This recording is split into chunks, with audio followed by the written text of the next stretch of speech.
Hello, everyone. I'm just doing some, what do you call that, housekeeping type of things today. For the sake of broadcasting, we just broadcast while I do work. Today is a business broker day here at our offices, so I should be doing a business broker broadcast. I won't do it now. I'm on this one. But we're going to talk a little bit about Spaceperium and answer questions if anyone has any.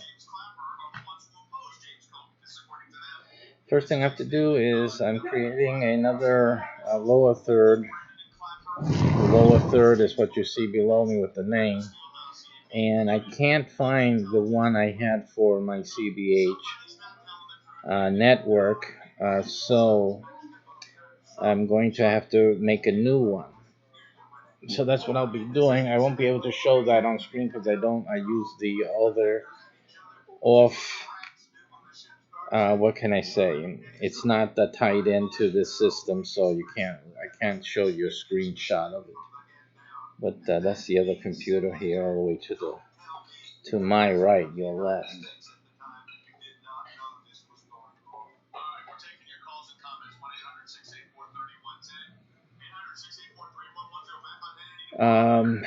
And on the news front, we've placed the order in terms of Spaceperium. We placed in the order for our new ship, the Executive One, Arithmetai, which is going to be called. And that ship is now under construction officially. So it's exciting. We'll see how long it takes for that to get done. It's probably a summer project here, at least for us, the designing. So this should be an exciting development.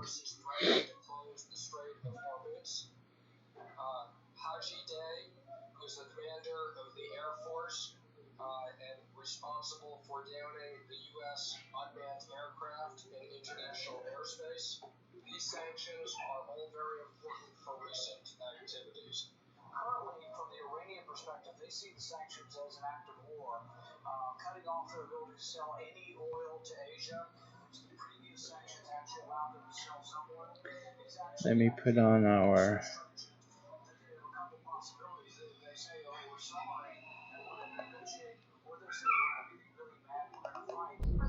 heads-up display.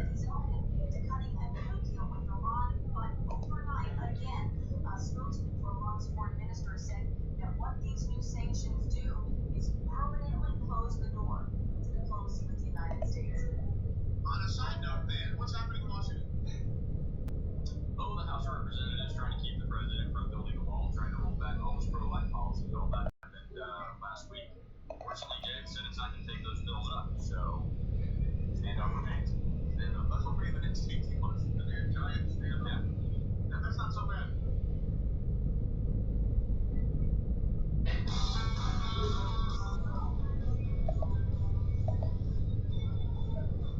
So, Chloe says, include the Steele dossier. This is all ties into all this. In the FISA request. Judge Cliff, who happens to be the judge in our FISA case. Then, he says that Brennan and Clapper wanted to do that.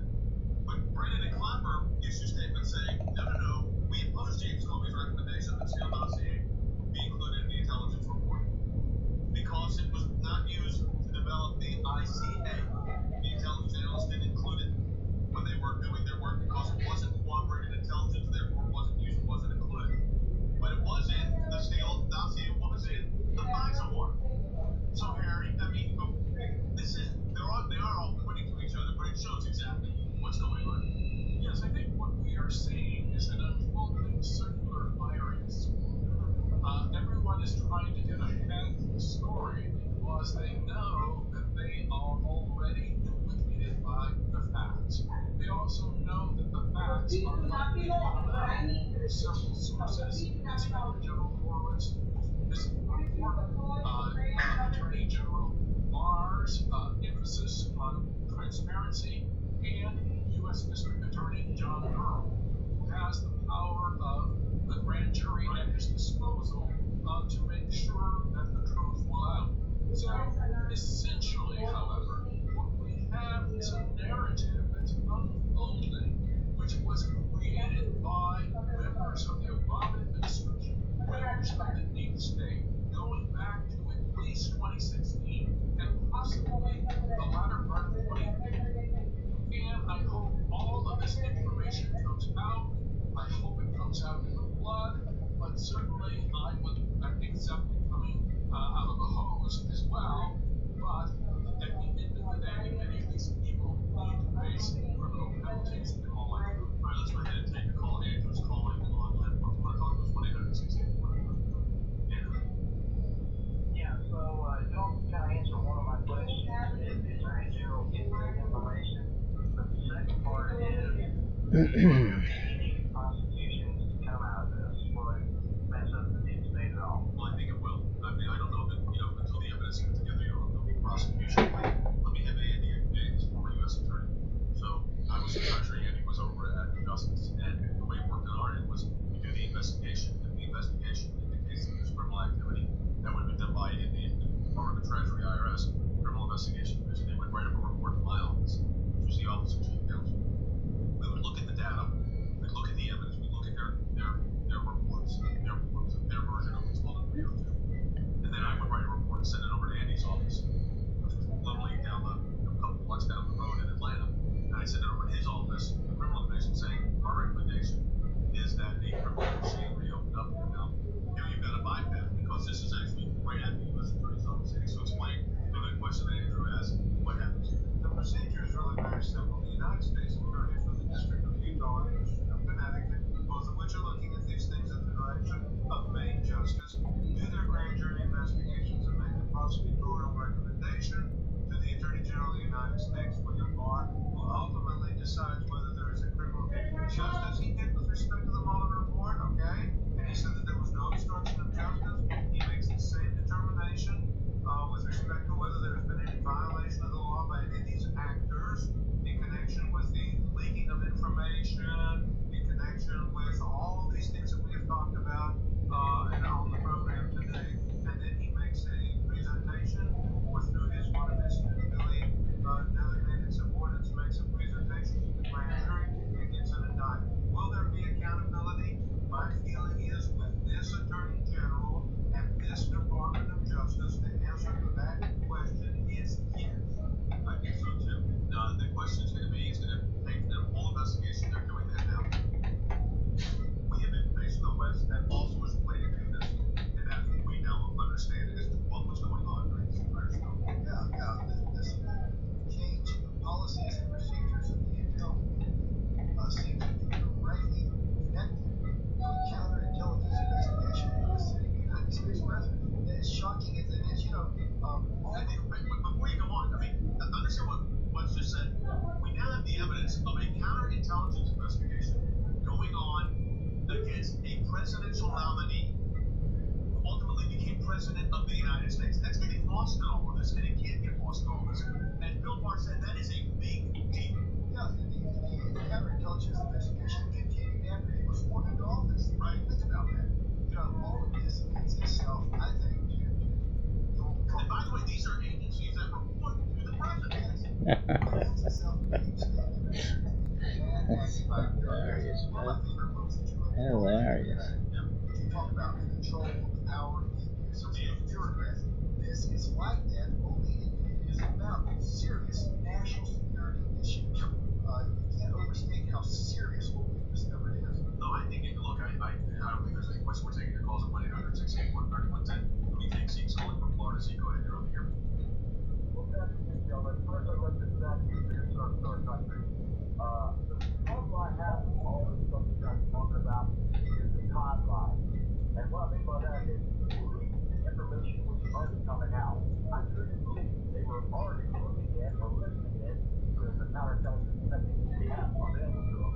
And then they started on the unmasking, then they started crossfire hurricane, and then the counterintelligence operations system was something to cover their tracks. And then the only way to get this ready for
it said an insurance policy, but it may indeed have been an insurance policy with a very long origin, and we have not yet got to the bottom of it. Which Strong said early on that there's no there there.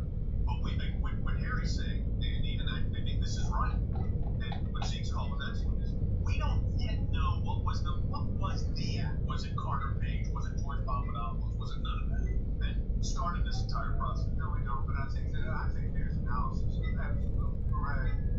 There was an excuse, and the excuse was, oh, there's meddling in the election. There's collusion by the Russians with the Trump administration.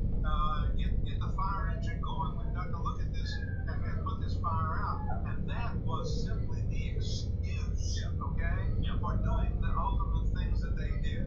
That was the good excuse to do it. We want to keep the Russians out of our business. And so, all the interpreters brings up a good point. That's why the Attorney General said he's looking at the whole intelligence community, not just within DOJ. But then you bring up a point, and that is James Clapper and Comey, Brandon also, always had access. So let's tie Zeke's call to Andrew's call, okay? Zeke's talking about the upper levels of these echelons. James Comey and James Clapper always had access to different system information. We now know that they were willing to misuse it. And Jay, you played this out. Both of them also said that they don't believe that surveillance is spying. Well, that's going to be news to the American people. I think it was standard operating procedure for the intelligence community to use surveillance or spying to achieve a political end. I think we know that now. But now let's go back to Andrew's call about the deep state. Jay, that's where we come in. That's where this information ties with what the Attorney General has, ties with what the U.S. Attorney has, ties with what the Senate Judiciary Chairman, Committee Chairman's, ties with the Inspector General. And how deep did it go? We know it permeated to the very top levels, but who is still there that got access under this order and might still be taking it to undermine the administration? That's the next puzzle piece of this show. We do need to know that, and that's why we're putting this entire package together. I'm going to be on with Sean Hannity again on Wednesday night talking about more of this as we got more information. And the unmasking element into this, there's a portion of that too. It all starting to tie in. All right, we're taking a break. Last segment coming up. Pardon me, man.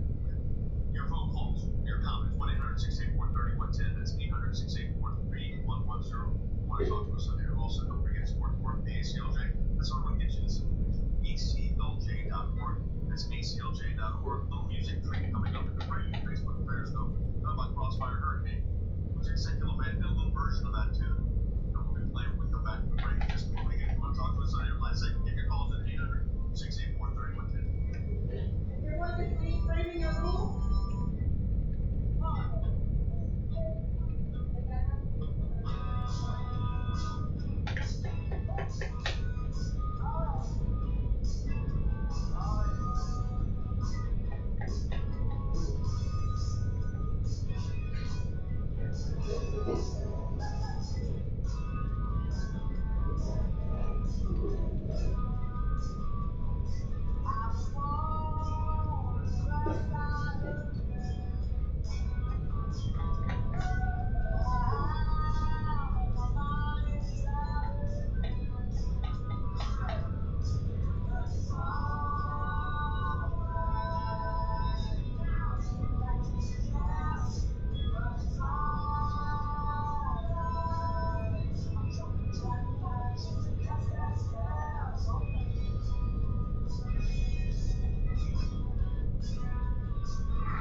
define for everybody what unmasking is, Wes?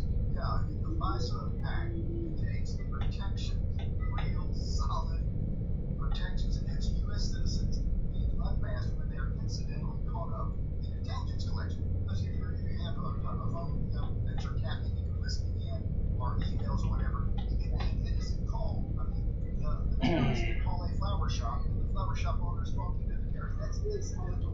And so anytime a U.S. citizen is caught up in an incidental collection, their names are not to be unmasked unless they are somehow connected to the national security threat. The other thing about Samantha Powers is she is not part of the intel community.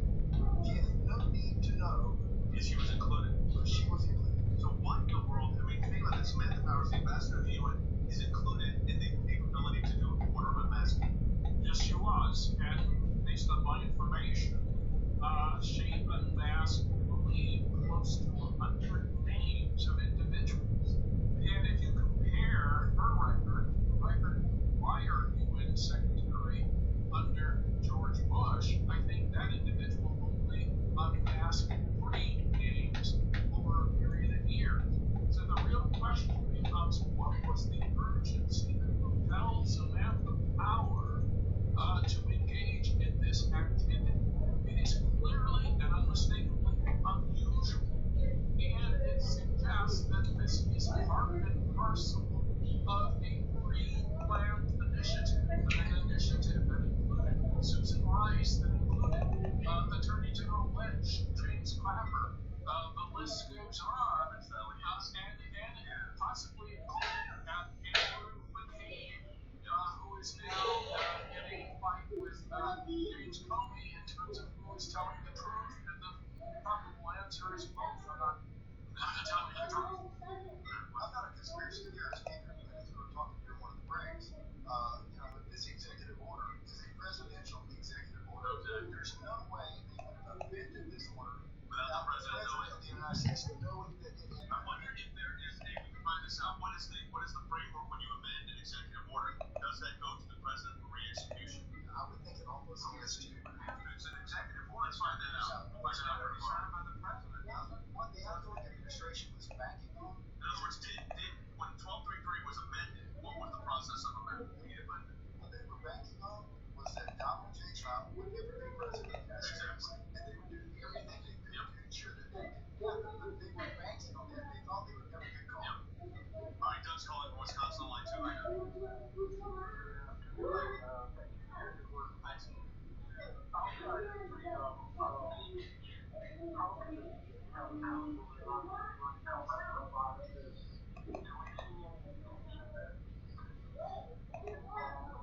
Look, I'm very protective of First Amendment freedoms for the press.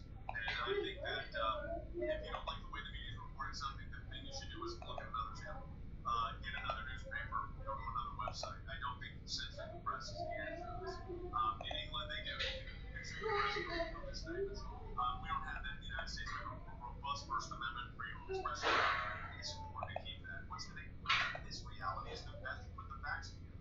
In a long time.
Look, I think we're finding out the scope and nature of the wrongdoing, and it was extensive.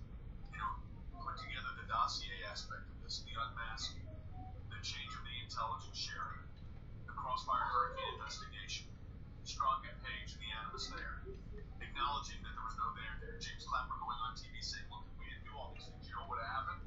This is what he says. You know what would have happened, don't you? Well, what would have happened was you wouldn't have ended up with maybe a special counsel. So they were far seeing in the future what they were trying to obtain, with the reality that the impact on this was going to be felt by the country for years to come. And its truth is now. So what we're now finding is we're able to put these pieces of the puzzle together, and it's not painting a very pretty picture for those that were involved in this. And I think the Clapper Brennan Comey disagreement is going to be significant here, man. And I think that's why they're reacting. I think that's why some of the Democrats on Capitol Hill reacting. They know the scab's about to be pulled off. You've got the director of national intelligence and the director of the FBI, neither of which think surveillance is spying, Jay, pushing for expanded access to information while leaking that information to the media. That's not a good place to be in. Fortunately, I think they're going to be held to account because the information's coming out. That's right. All right. So we're going to be finishing up this broadcast. For those on Facebook, we're stay tuned. We have an exclusive. James May, the band, playing Crossfire Hurricane, famous Rolling Stones. Right after 3 more.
I'm working on Spaceperium assets at this moment.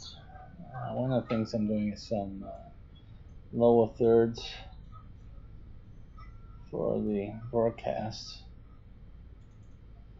The office and housekeeping type of things. Necessary evils. Alrighty.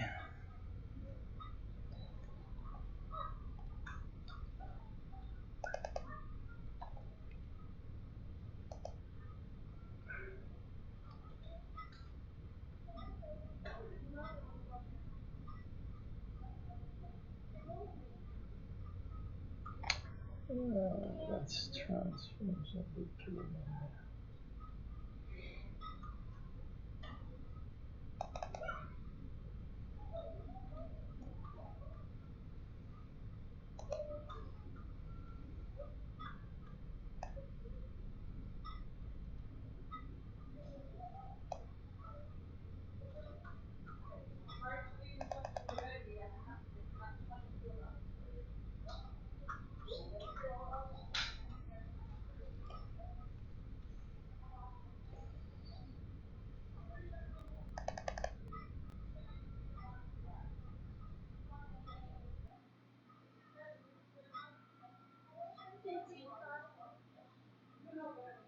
How is that done? Exactly.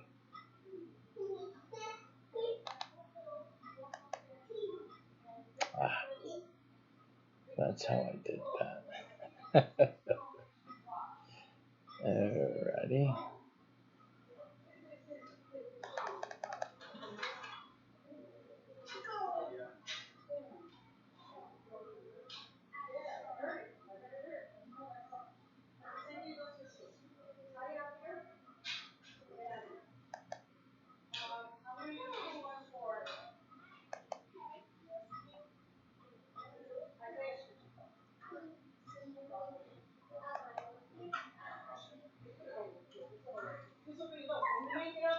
Alright, I got that going.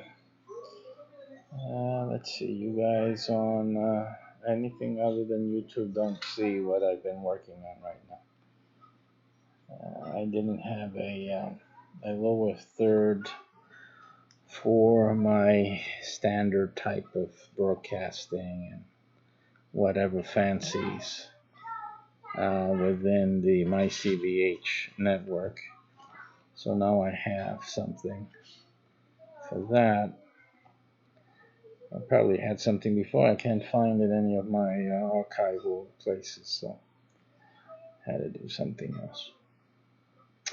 Next, I'm going to work on the Game Master details for Spaceperium for the business opportunity side of the game, which is already being promoted.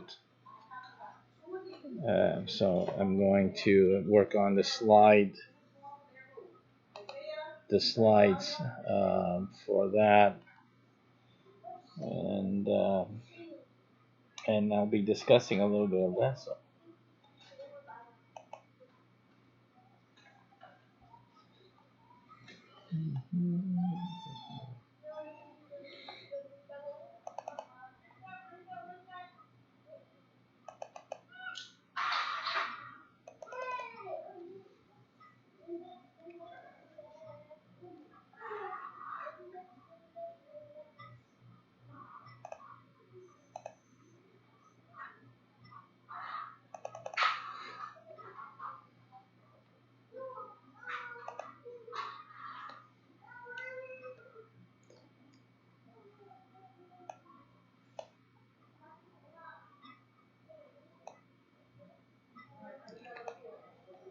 Okay.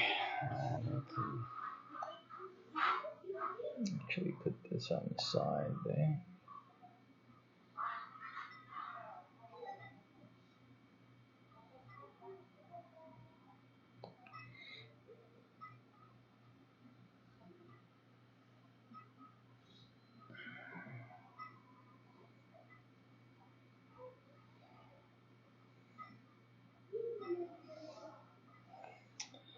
State tool. We have in our Spaceperium game the. Let me just start a recording of this.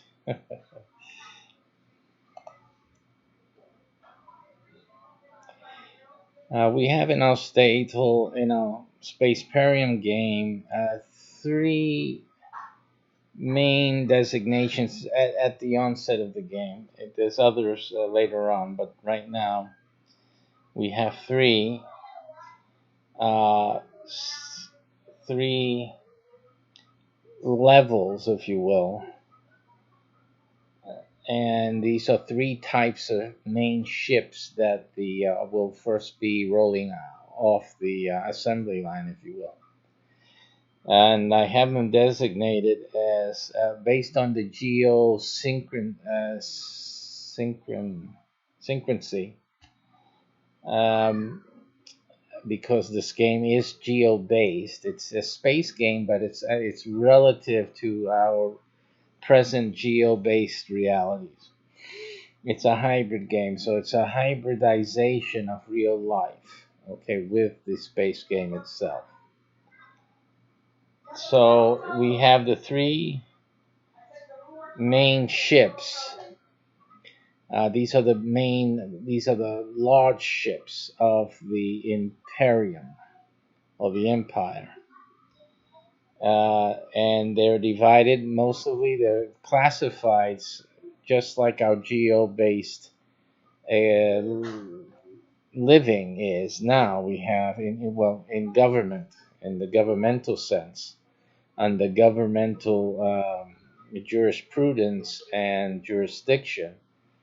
We have this thing called states, and but from that we have the statal ships, and we have this thing called cities, and from that we have the citadel ships, and then we have the zones or postal zones, and in other areas like the UK they use something else. I forgot what they call them, but some type. It's almost the same thing. It's like the postal zone basis. So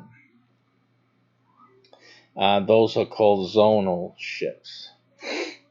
And again, when for the and these are usually commanded by game masters, which serve as the game master and also as other central pundits of our gaming networking. So based on that is it's where how we develop the program. Here in the Statal Game Master detail slide, here is I had already started on some of the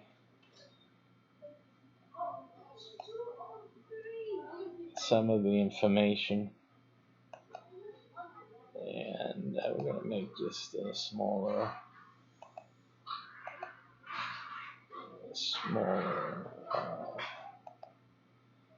explicative material.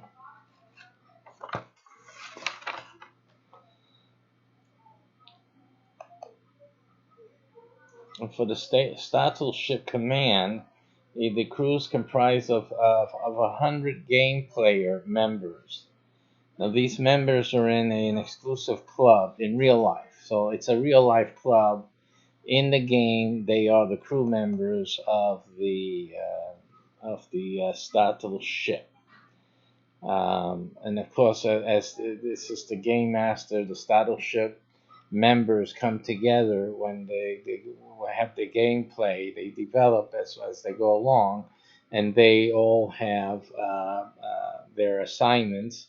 Plus, they have time where they exchange roles or they rotate in terms of command ship functions, which is basically where what's focused on the game. Outside of the game play, when we're not playing as a group, outside of that, there's game things going on where everyone's doing their own function and the roles that they are on the cruise ship normally without rotating into the bridge crew, for example. But the gameplay that everyone's going to be seeing and watching online or playing together with is basically the bridge crew rotation. That's what's going to be happening. Of course, the other crew is watching. The other crew are actively participating. They're doing things that according to their function, but they're not necessarily online or on screen at that time. If they're doing any contribution, it's coming up on like the heads-up display. There may be a message, a contribution by one of the crew members according to their roles, of course, and that comes out on the screen as a communication or a some information that gets brought into the gameplay when it's called for or needed. So it's almost like being a virtual ship. What's going to happen in reality in the real world is like a virtual ship where, let's say, I'm here, you're watching me now on this video or this stream, and you have some information that somebody would chat now in the chat room, and you will contribute some information about the scenario, what's going on, and an idea, something like that. That is something you will share a link to a resource, or you will share a picture that this shows the way the engine schematics should be, or a repair for a certain mechanical thing, or anything going on with the ship or with a colony or with whatever. Then this contribution that maybe a member had researched or had been privy to can share that information on the to the active bridge crew who are trying to figure out a resolution to a certain scenario. So that basically the gameplay it's as if you were really on a ship, except that you're virtually there in real life. But it's like if you were on the ship and you were at your station, your computer is your station, and you are privy to what's going on the bridge. That's basically the viewing of the game, which everyone loves to do, right? Everyone likes to look at a game and play and see how people are playing it, and imagining themselves what they would do in such a role or position. But the thing about it is almost like what Twitch, or when you're on Twitch, a lot of people are looking at the game and they're commenting, or they're saying, hey, if they played the game, they know maybe some hacks or some ideas and blah blah blah, and they would know some resources. Maybe the person playing the game doesn't know what to do next or how to use XYZ, and so someone can come and put a link to a blog or something that has the step by step on how to deal with XYZ. So the only difference is that when you guys are doing that on Twitch, you don't get no credit for it. You don't get any. It's not. You're not part of the game, although you're making yourself part of the game. In Spaceperium, that is the gameplay. It actually incorporates the contribution from crew members wherever they are on the ship, and that becomes part of the gameplay. It becomes part of the solution set for the game's outcome, and also, but more, and the game's outcome plus also the monetary compensation that members receive because of players receive because of their participating, their research, their contributions to the archives. We call it the Spaceperium Archives. It's solutions, it's research into many different areas, all aspects of space, survival in space, colonization, survival in that, materials, resources, uh, in a spaceship, same thing. All this information about living in space, surviving, extending the humanity out into space. So all of this information will be part of the research base that the players will actively be creating. So that is what that's about, and they will get compensated again through the game. That's part of the game plan and has its inherent compensation.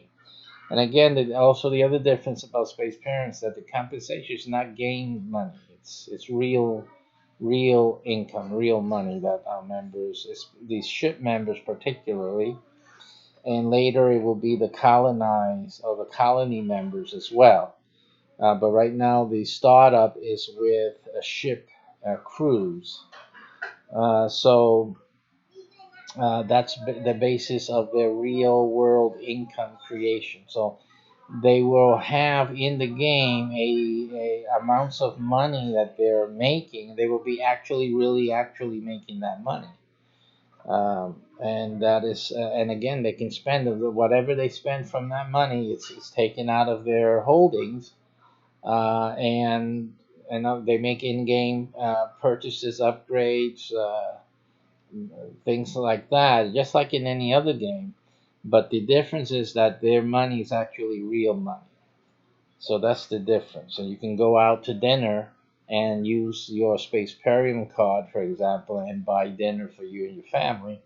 And you're using the funds that you have developed and accumulated in the Spaceperium game itself. Okay, so we talk about real money. We're not talking about fake money here. Good. Now, so because I don't believe in playing games just to waste time. I'm always a guy who's into business and making money, so I carry that into my gaming development all the way through. Uh, it's like I did that because I see so many people struggling, like on Twitch and all that. You guys try to make money, but you're playing these games and you're billionaires in these games. It's just incredible, but you can't pay for a decent internet connection. It's ridiculous. So I love with the silliness, Lord, I just hate silliness. It's just it's like a stench. My goodness, it's almost as stenchy to me as many people find stenchy talking about money. Hey, but listen, but without money you can't get it online, can you? You can't buy a game without money, so that's the bottom line. That's the way I look at it. So that's it. Put up with me like I have to put up with y'all. All right, it's just a difference of opinion. That's it. So the gaming platform should get used to it. We're going to make some changes, and I'm pioneering it, and I'm claiming it. Like if I was the Satoshi, this real money in game is my baby. Okay, I started it. I don't care who else comes out and makes it big, and everyone gets busy on that. I started this whole conversation. That's me. So that's who I am. For anyone asking questions, who am I? I'm the guy who started creating games that made money, real money for people. That's who I am. Okay, so remember that. Okay, now what else was here that we had to? We have in here the. Do I have it here already? Yeah, the rendezvous. It's a quarterly rendezvous statewide. What size is this? 20. And in the rendezvous, all the citadels. All the citadels have to come together. And when the citadels come, they have to come with their full complement. So the Citadel only gets credit for showing up if they have their whole crew. So the whole crew has to be there. It's 100 strong. So this is the Citadels must gather together with full ship's complement of 100. And this is an event, a quarterly event conducted by the statal ship. Okay. So basically, all the citadels have to report to the statal ship once every. Basically, in the space game, I'm online. In the space game, you have to show up at least once every 3 months in the space game. In reality, though, in our reality, it's one event that everybody shows up at the same time. But in the space game reality, it's just once every 3 months. Doesn't matter when, but it gets counted to you as when your ship's crew comes to this quarterly rendezvous. It gets counted that you visited the Statel ship. So that's actually the real life visitation or stopping over at the Statel ship. So that again is an activity of the Statel game master, and it also produces income. Obviously, there's since it's basically how many cities. Let's do that and see how many cities are we talking about. And normally, I don't know if you guys can see this or not, but okay, we'll see. We'll take a look. Um, Sometimes let's try searching for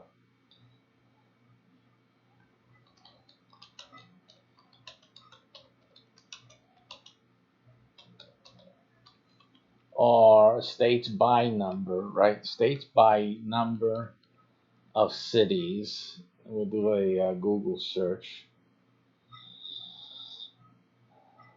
They cities and U.S. Americans in all 50 states. List of cities in the United States by state. I guess that'll be good. So we'll take a look at that.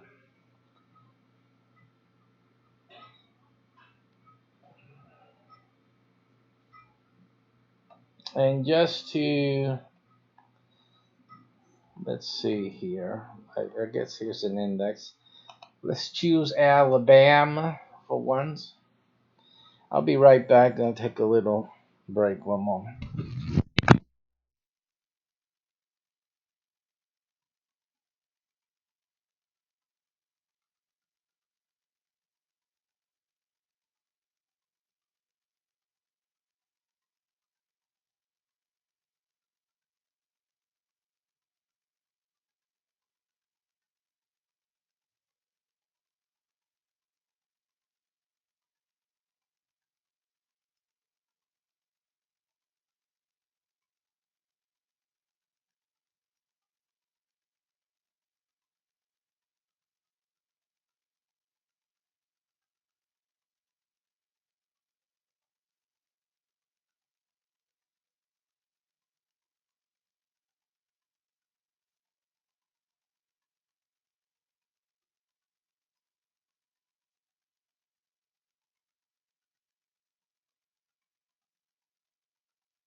Okay, Mother Nature. What can you do? She's a fickle soul.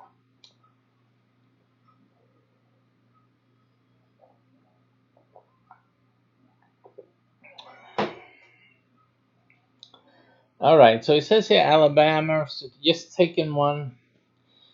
The statal ships will have the name of the state. So this is the Alabama statal ship, or the statal ship Alabama. So this Alabama may have about. I would just want to look at what's classified as a city more than just like municipalities. But yeah, again, it's the same thing. It's like these we can base it on population, to further define it, But at this point, this is something I'm going to have to do in the future, some future development. is to really put a definition on what is the how many citadels are are qualified for in a given state, and just to give it some definition, to give it um,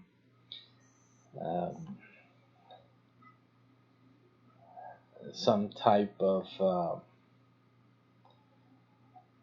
uh, meaning, because obviously we're you know this game is based on some type of it's some degree of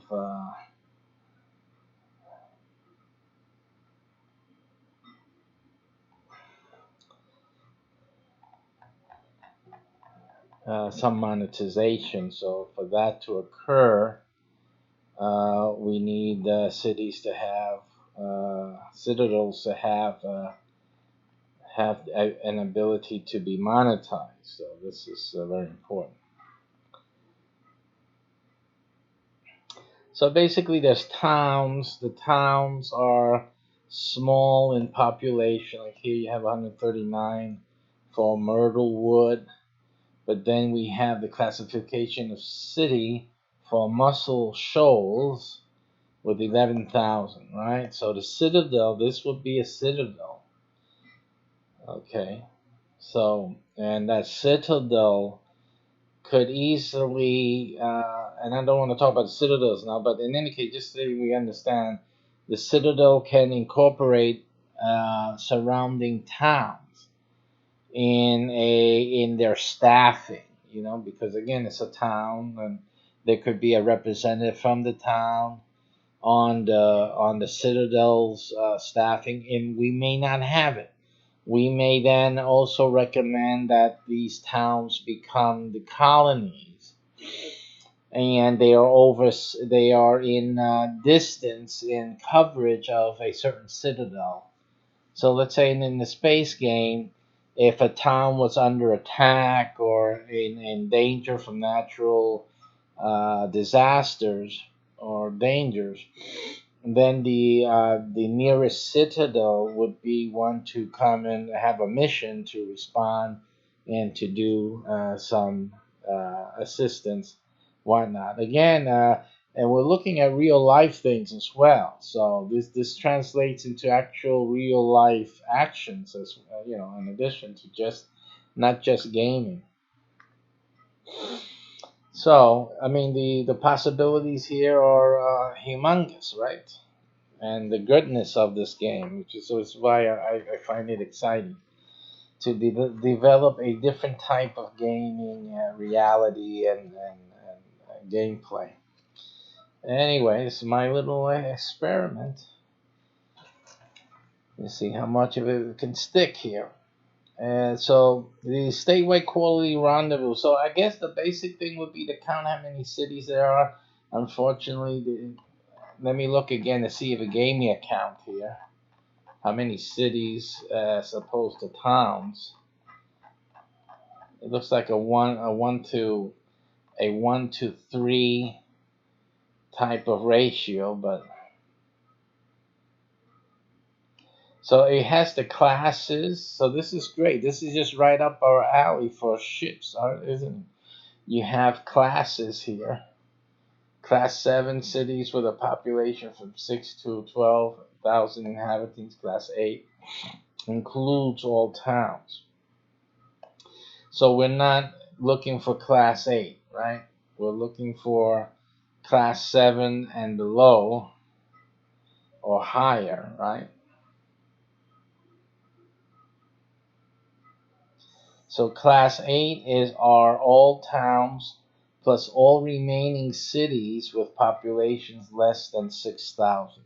So those are class 8. So I like this to preserve this as a main classifying for classifying our citadels and other game assets by. So I'm going to copy that and just store it in a file. And that will be sent to the archives. see, that the space game will be using as a reference. We have ship classes. Okay, and then I'll just paste that in, and that'll be the truth of the matter. The class 8 we can use as colonies, and that's the colony class, and that really makes for some fun. Yeah. The town is a colony in Spaceperium. That's like that's fun. Okay, so all of this just provides us with more interesting things. Let me save this as, and I should make a new folder right now while we're here, as Spaceperium archival matter, and I'll just put mat. Okay, and we're gonna save it right in share. This is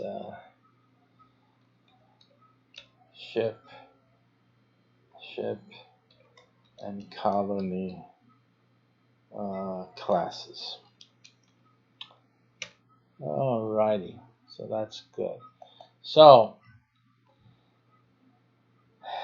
now it would have been good that they gave us the number that qualify for each class. That's the only thing that I'm saying right here that they didn't do. But it says at least here, yeah, it gives us all of them here. Alabama is divided into 67 counties and contains 460 incorporated municipalities consisting of, this is the answer, how many citadels are connected, affiliated with the stattal ship Alabama?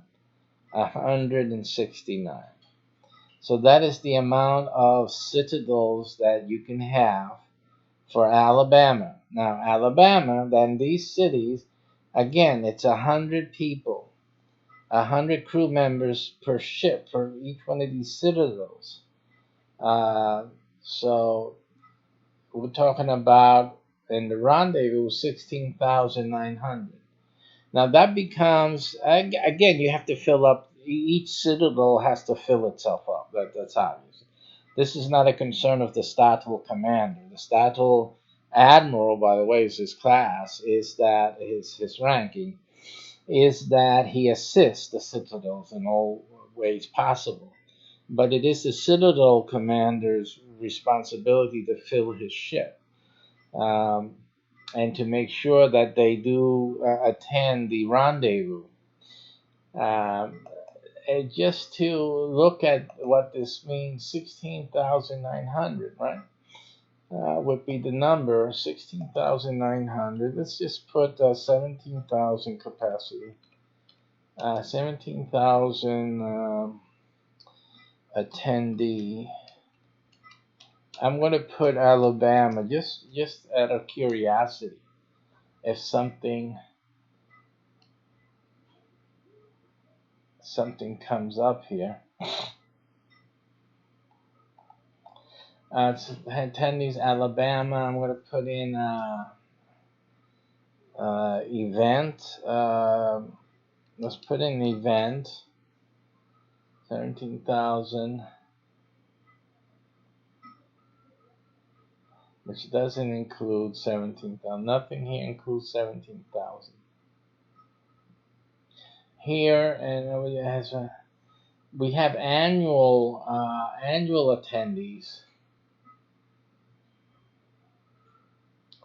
to things. Let's look at 17,000 seat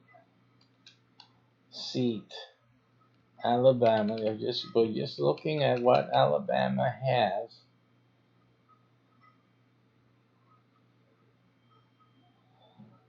For 17,000 seats. Now we have here an expansion of Bryant Denny Stadium to 101 17,000 seats. So obviously they have a stadium that can fit 17,000 because they have 100,000 there in that stadium, which is good. So that's the Bryant Denny Stadium.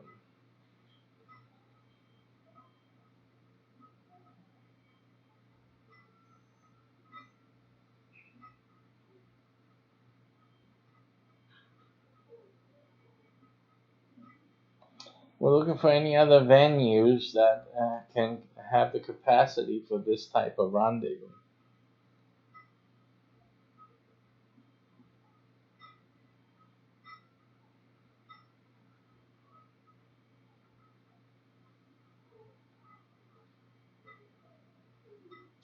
And probably it's just a convention. Here's a civic center. This is Birmingham. It's first in Alabama, and Birmingham has restaurant museums, a 17,000 seat civic center. That's like exactly the size that you'll need for the Spaceperium, Stateful Ship, Alabama's rendezvous. This is the size. It's a civic center size. Very good. So that would be the site.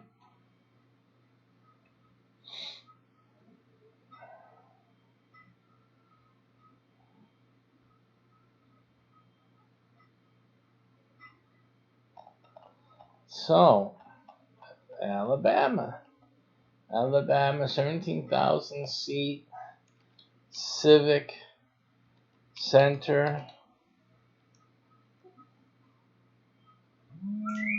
Okay.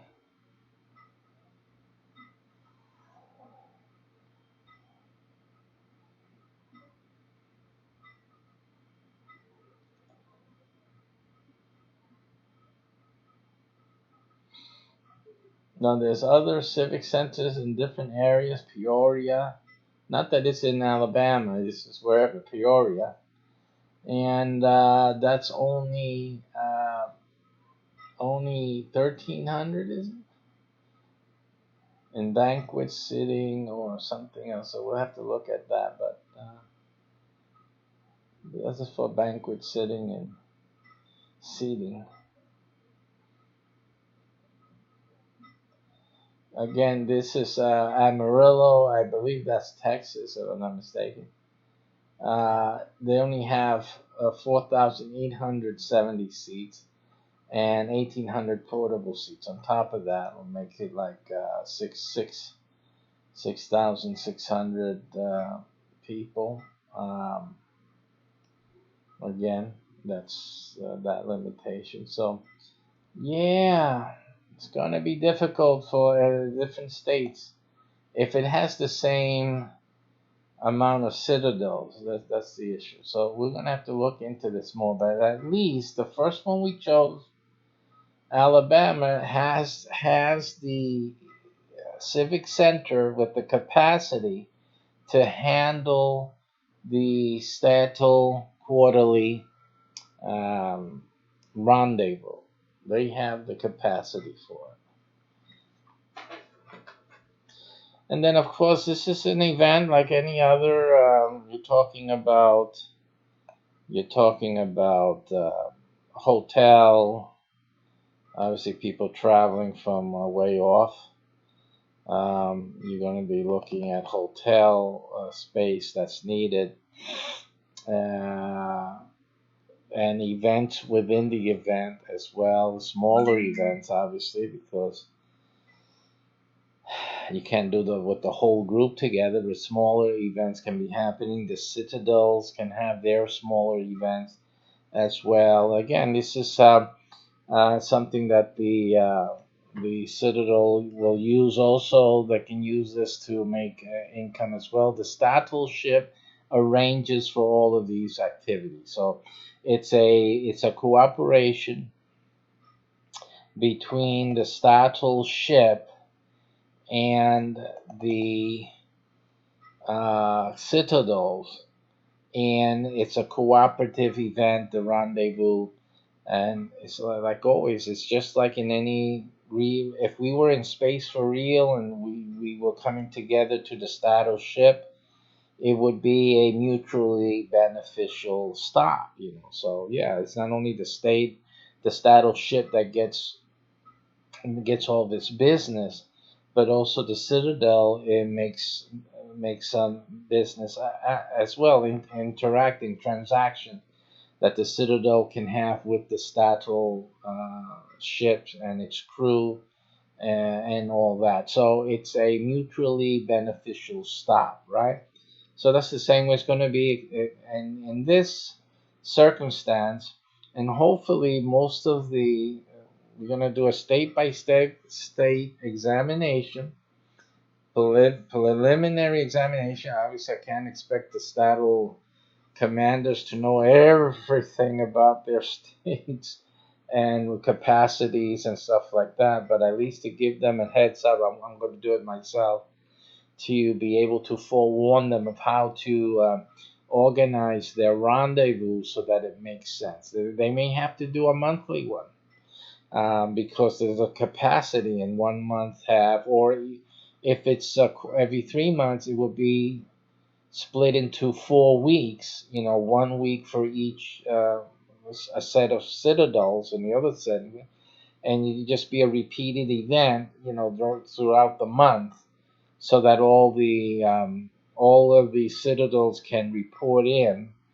and have their weekend of stop over at the Statel command, and and participate in their rendezvous, and that goes again. Everything gets brought in, and competitions and all the things, and also the news updates, stuff like that. So everybody comes in. That's basically where they have to come in to update their memberships and that's just because of the requirement to be in attendance. So it's a requirement to be there, and everything gets registered. They register in, and then things start to to be accrued to their gameplay, to their game accounts and stuff like that. So everything we're making it so that the stopover is required, and you need to do that in order, because everyone's spread out in the universe. You know, that when they come back in, it's almost like the traders of old. The traders used to go hunting, right? They would hunt, and they would spend a few months, a month or two, or even just a whole month out there capturing animals, for fur trade, for example. And then they would put everything on their mules or whatnot, their wagons, and then they would travel to the trading post. And at the trading post, they will trade in their furs, the furs that they've prepared, and they're traded for supplies. They need food, they need oil, they need whatever they needed. So they would go get it, trade in the furs. That's why they've had the trading post, because that's all they would do to exchange for goods, and. And then they will then go home with their goods and whatnot, and they'll continue their life of capturing animals and preparing the skins to then bring it to the trading post again to exchange for any goods, or then later on money, right? That then it became something to get. So, in the same fashion, the citadels and their crew members obviously would have to come into the Statel rendezvous to then have put in their trades and register their all the things they did during the gaming, their gaming exploits, etc. And all of this thing gets put in and registered while other things are happening at the look at it like a convention, so like Comic Con and all those other game conventions. And there's news, there's videos, new things being developed. Of course, as Spaceperium continues its development, there's going to be videos to watch, of new things, new ships being built, and new parts of the game being developed, etc., etc. So this is what's going to be happening. and with the Spaceperium Empire. Okay, so that's part of the thing. But I'm so happy that Alabama has a 17,000 because it's exactly what we need. The exact number of seats that we needed. Well, I've what 13 difference. There'll be 13 extra seats there, so that's all. But hey, that's pretty good. Alabama, they it looks like they had a vision for Spaceperium. They did the exact right number for us, so that's good. Now, hopefully, the other states, as we examine each one, will find suitable either one-time event um, hosting, or we'll split it into 2, 3, 4 weeks of that third month, so that we can get everyone there and everyone gets to see it eventually. Throughout that month, they'll be heading over to the Citadel, to the Statul rendezvous, and be brought up to date and do their reporting and have their gathering together, getting to see other people and players from other citadels, and talking and that having that camaraderie as well from other people across the state is really really good to have. All right, so we'll do that. And there'll be other things. There'll be other events. So it's not going to be just sitting around watching Spaceperium or me. There'll be events, things people will be doing. Of course, we have these projects planned that are very, very exciting. Very exciting for people who like to get around and move around and do some exciting stuff. So those things are also going to be incorporated with these rendezvous. So it's going to be a good time. Good time. All right. So that's a good thing. So that makes me happy with that. I'm really happy about that. That's a good find. All right. So that's with the Statel ship. As we can see, the Statel ship and its crew accrue income. Now this is real income. The Statel ship, the crew members earn $4,600 per year, and that's a base there. How you doing? How's everyone? So they accrue $4,600. Again, this is not in-game money. This is in-game money, and it is real money. Like I said, they earn this money through the gameplay and activities that are inherent and part of the game, made part of the game, but it's really business transactions that are going on here. And they earn this money. It gets credited as game money, but it's actually real money. Like I said, they get a card, a Spaceperium card, and they can use that card anywhere. They can use it to eat at a restaurant. They can use it to buy clothes or whatever they want. They can make purchases.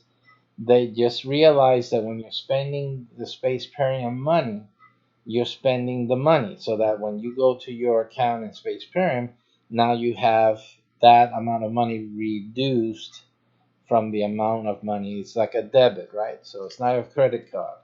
It's a debit card. So it comes out of the money from you have stored up in the game. Okay, so that's what that is. Now, staff members of the Statel ship, and I already explained what the staff members may include. So this comes into training when the game master signs up for the Statel ship.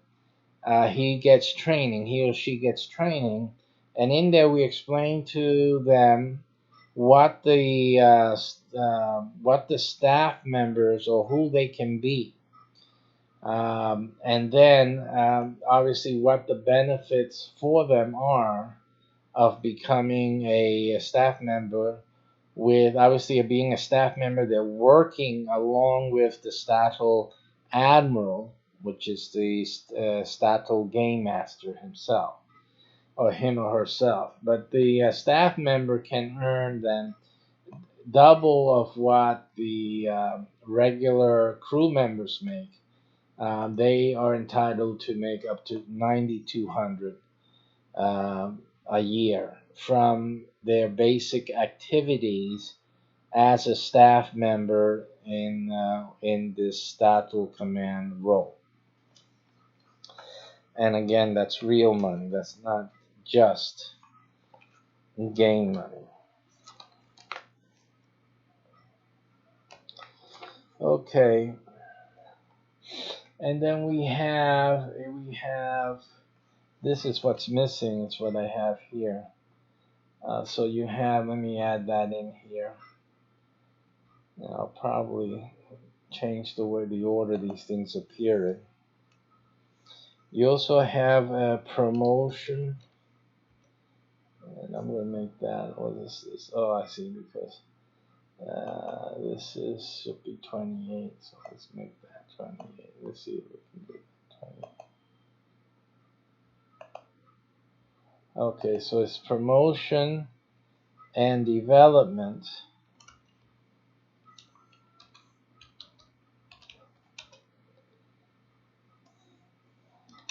of statewide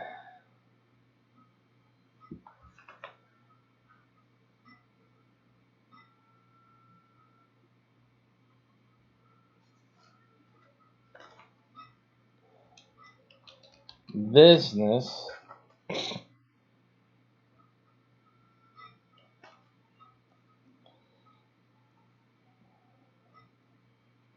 businesses and programs slash causes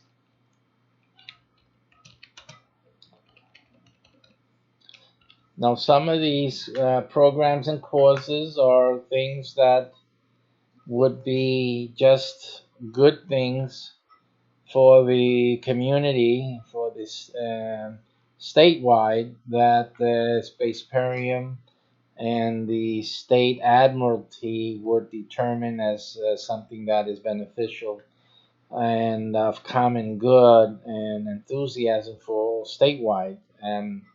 So that's obviously up to their determination there and to incorporate that.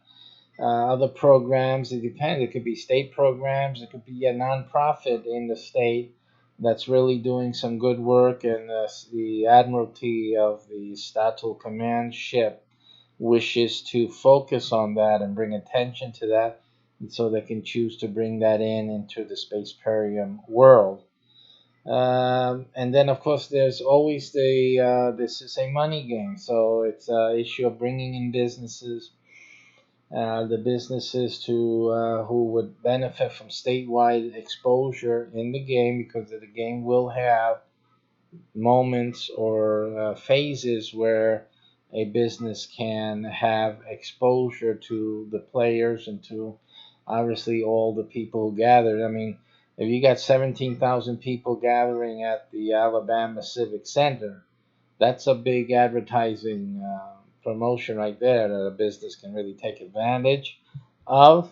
There's a lot of promotional activities can happen with that. 17,000 people in one place, that's a really good thing and a good exposure. So again, the potential here for the advertising for revenue to be generated by the Statel command ship admiral, who is the game master, is immense. And again, we talk about this game master. The game master is completely it's not qualified. Basically, it's just whoever purchases that license. Whoever hits the button and makes the initial payment for the game master license for the state that they're in, you have to live in the state, then you get it. It's first come, first get. As simple as that. There's no pre-qualifier or anything. You're going to get trained. You're going to learn about the game with us, and that's it. You were the first one to say, I'm in. So you got it. That's it. You are it for life. There's no if and buts about it. So it's as simple as that. It's again, if you apply for a startle ship and it is not available because someone else got it before you, you'll simply be offered the next available license, which is going to be a Citadel, and that goes by the city you live in. And again, if that Citadel is already taken, you will not be able to get that Citadel. Um, we will then give you an offer of a zonal ship according to your zip code if that is available, or a choice of another citadel, um, if there is one near you. We usually have a limit, a cutoff of 1 hour travel time. So if there is a city without a citadel within 1 hour from where you live, then we can offer that to you. And again, it depends if you're willing to travel 1 hour each time there's a meeting to do, which you can figure it's going to be at least once a week, if not twice a week, that you should intend to be able to travel to a neighboring city that's at least 1 hour in that neighborhood away from you. If that's something you can do and you're willing to do, then you can take that offer for that citadel. Because you really should be in the city, you should be able to service the city, you should be able to visit businesses in the city and entities, you should be able to conduct meetings in that city. So, this is again, you have to be willing in that case to travel 1 hour to and back, whichever way you can handle that, in order to make the citadel viable and your leadership of it viable for that city. Okay.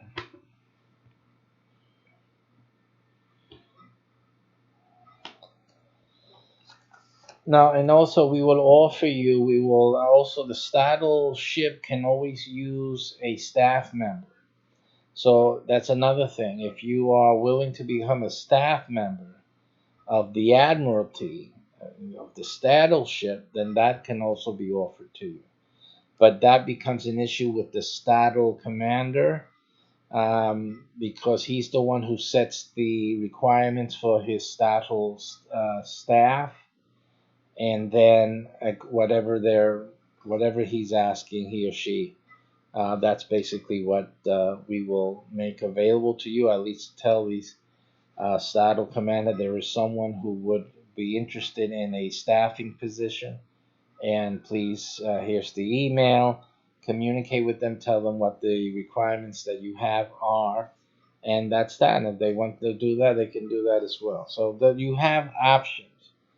In terms of your money that you paid in for the initial, you paid in thinking that you were able to get that saddle ship, that will be returned to you. If you cannot take any of the other offers, if there is nothing to offer you from our end, then you get a complete refund of it because it's simply not available. What we're going to do, we're going to try to add into the sign up the ordering landing page where you order your statal ship or your citadel, etc.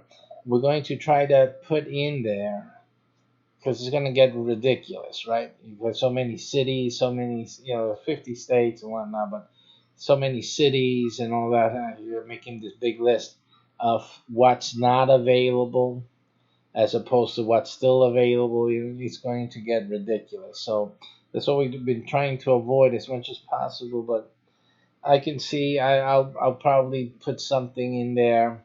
Maybe download a link that downloads a text or a link to the Spaceperium blog to show what is available. In other words, what what citadels, what straddle ships have already been taken, so that I guess that saves you time in choosing what you're going to do, and if there are any openings for staff openings on any of the straddle ships.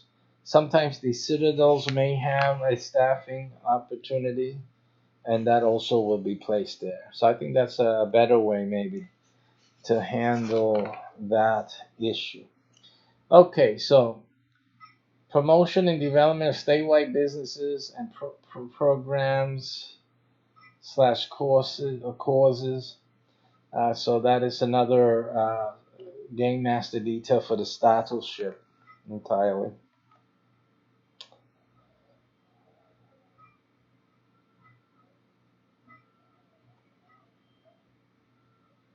And what I do, I'm going to take another break here, and I'll be back in a few moments.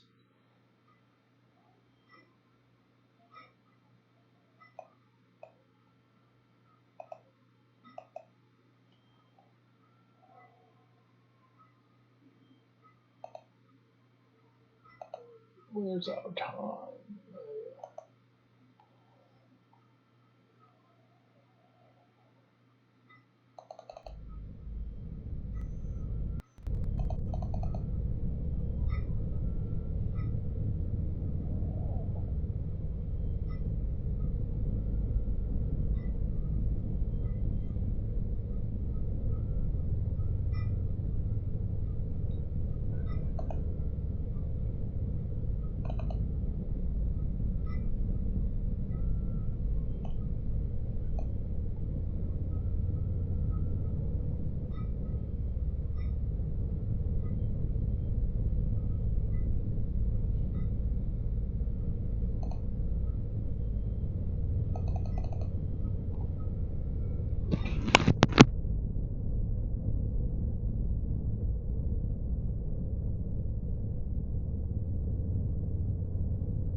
the elixir.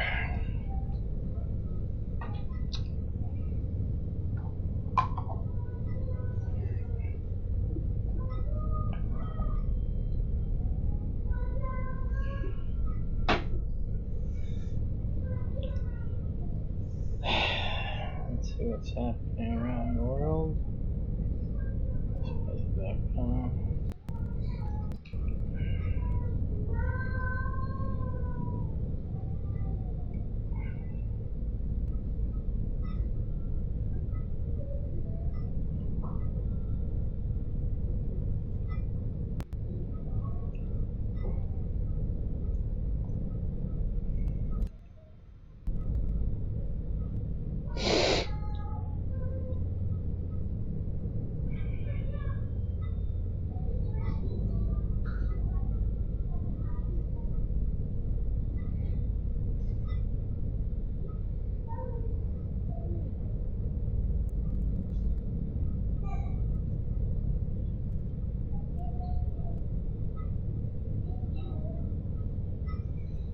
So, something crashed out there.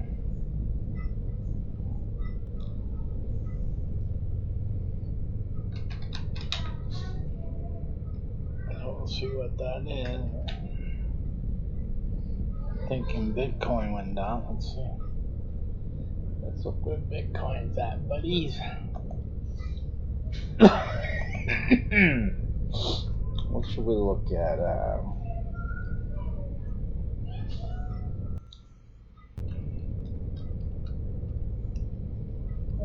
Let's see what Google said. This is up at 11 still. 11,391 Bitcoin. Whoa. Edging higher.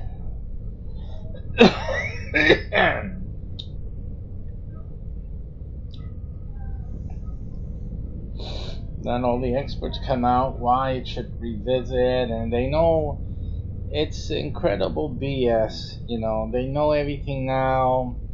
They couldn't tell you when it was going to go up right before, but now they know it's going to go up to 20. Yeah, you know a lot. Same thing like these people with Trump. Oh, there's no way he can win. Yeah, right.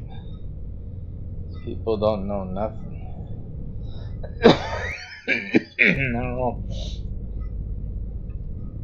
I can't see how anyone can still listen to a bunch of people who have demonstrated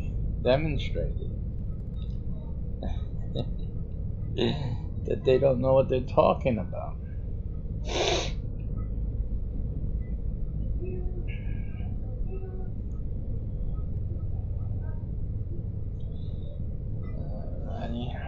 They don't know what they're talking about.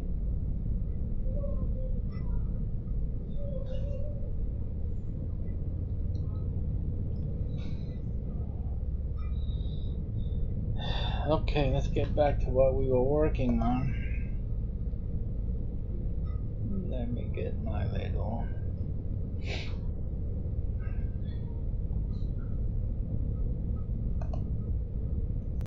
center displays out.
So let me look at what this actually is here.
Alrighty.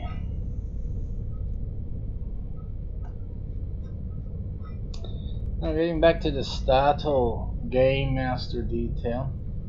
So we're talking about rendezvous. I mean, I was just thinking while I was having lunch, is what the break was. I was thinking about if we had just a $10 profit from all the attendees at the rendezvous based on the Alabama cities and each citadel attending. You're talking 17,000. You got $10 from each as a profit or as a percentage that goes to the statue game master commander.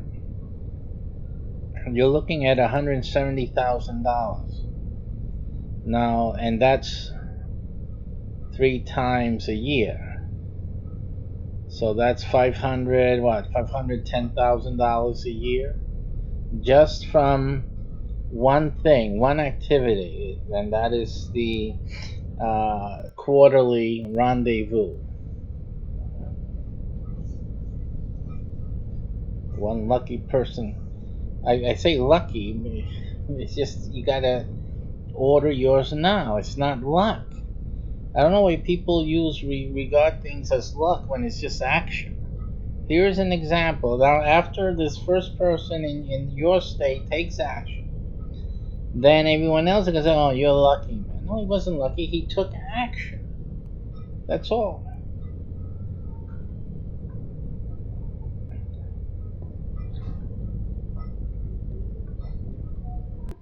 So, Alabama, if you're in Alabama,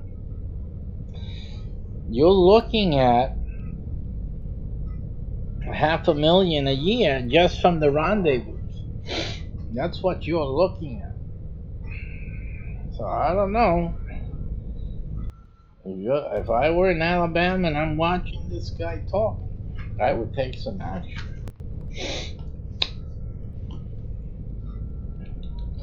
And for you in Alabama or any state wanting to take some action right now, well, this is what you need to do.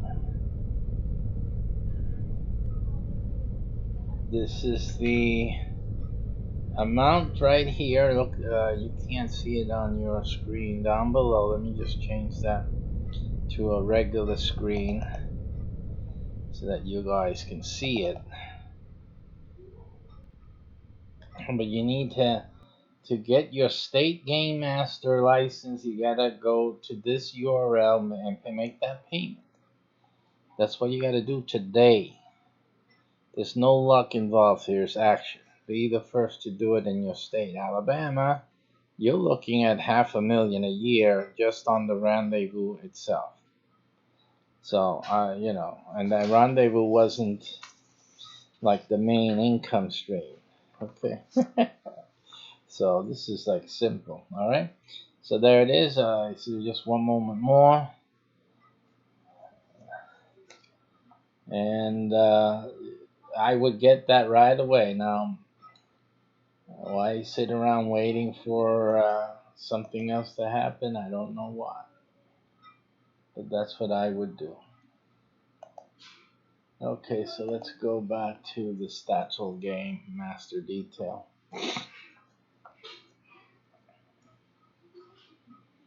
We can back up into a heads-up display after all.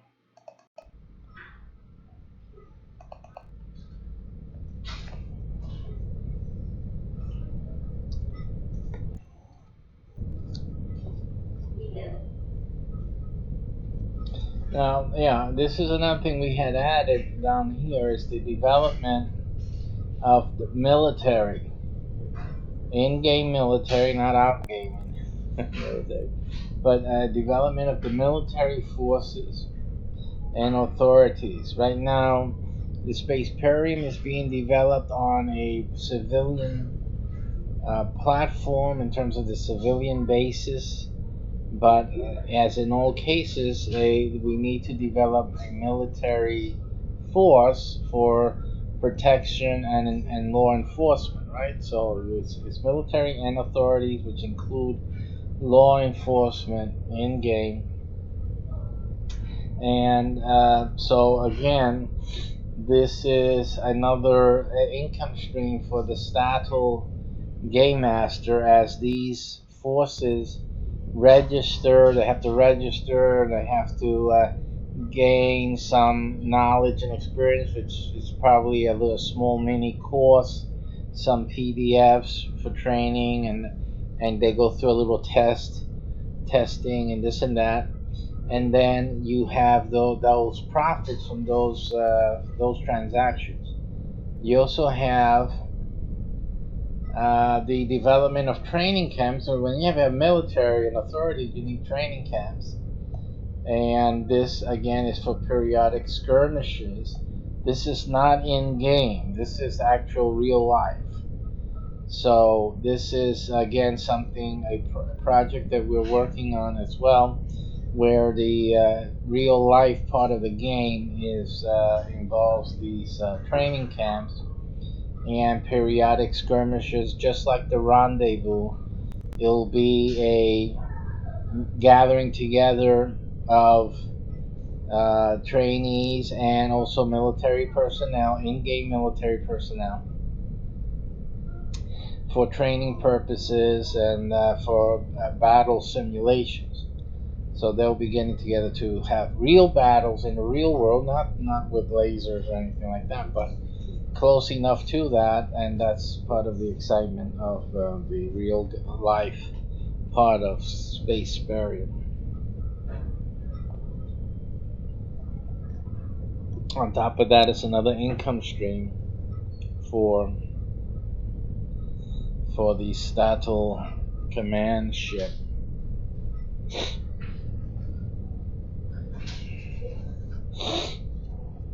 And for the Admiralty, you have the Game Master.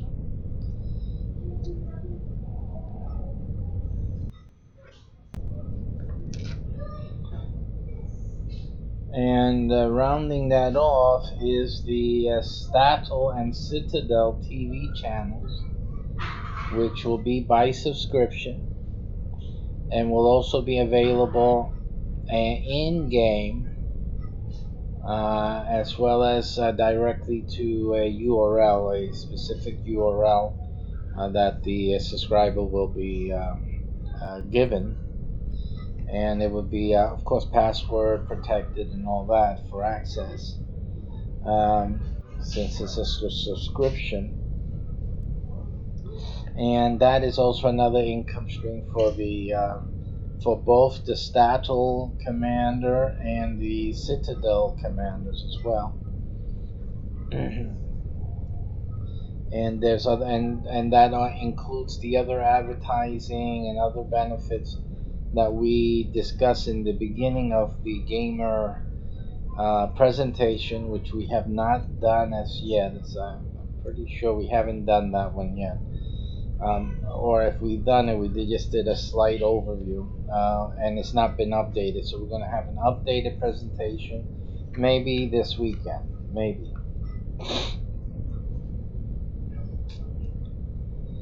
And of course, now the question that comes up often is, do we have the international?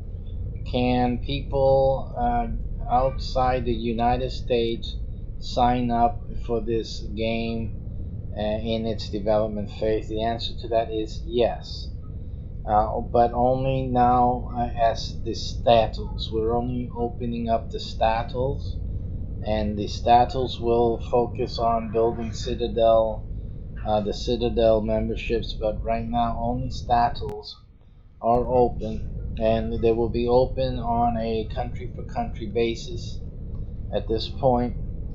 And right now, if you are in Canada, if you are in the UK, and if you are in Australia, right offhand, you are able to sign up for the Staddle ship. The price is what it is in USD. So you will sign up for the ship and for that status for your, again, in this case, your Staddle membership is countrywide. You guys don't have a state. Like, and this is based on the United States. So we have states and then the federal government. But in your other countries, usually it's like basically a state in and of itself. So the license you're applying to will eventually become a countrywide license. Okay, right now it's a state that will be automatically grandfathered in. So right now you're really getting a great deal, and being the only one and the first one to get into this program, and then being in basically profiting from the whole countrywide development of Spaceperium in your country. So this is what makes this a fantastic time to get involved. So right now it's available to you if you're in any one of these three countries at the price. Now, if you're in any other country and you can afford the Staddle price as it is now, then grab it. Simple as that. Um, Again, you're taking a risk waiting. If somebody else can muster that payment, then they'll get it. So, but if you can't, just wait. But you won't be able to get the Staddle if someone else grabs it up before you. And we also will take a Bitcoin. If you have Bitcoin, we will take the payment as a Bitcoin payment as well. Okay, so I think we have everything we wanted for the Staddle.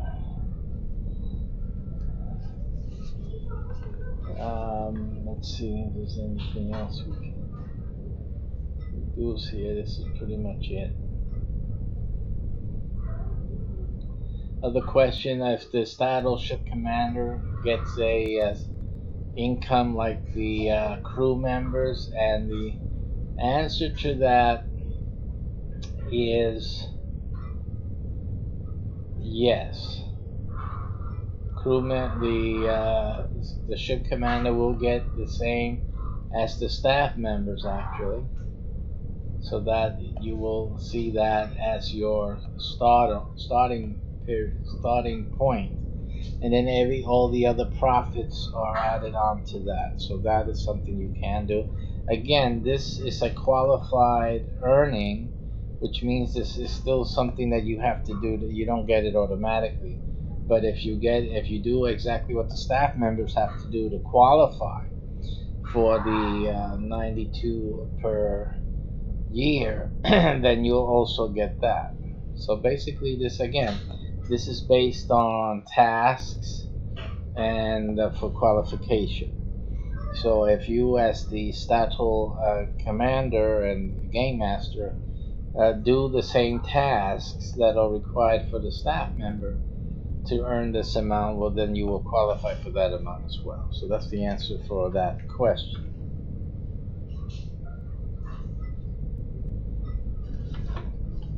Okay, so the statue game master detail is then complete.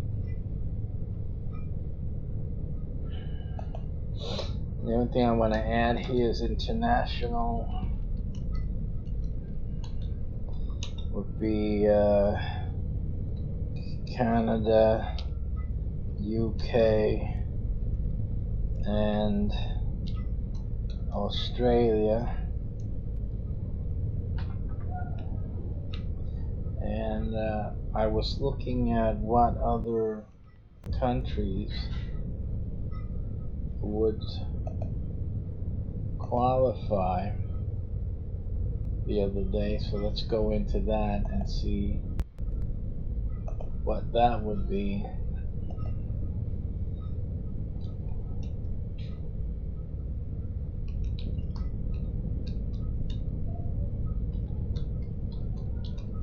Something like that. Let's see what it gives us.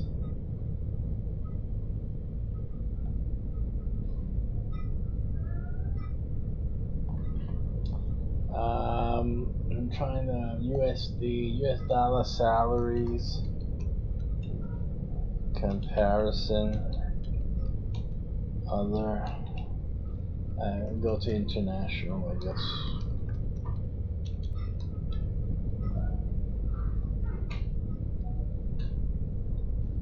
Yeah, this is the worldsalaries.org. And this is just to see basically a comparison of average salaries.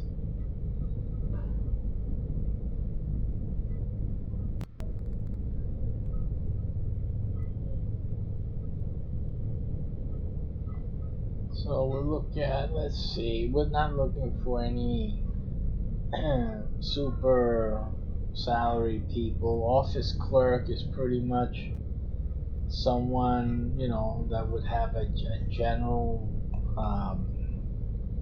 type of salary. And so we can look at, this is net monthly income. Net monthly income in the US is $19.21.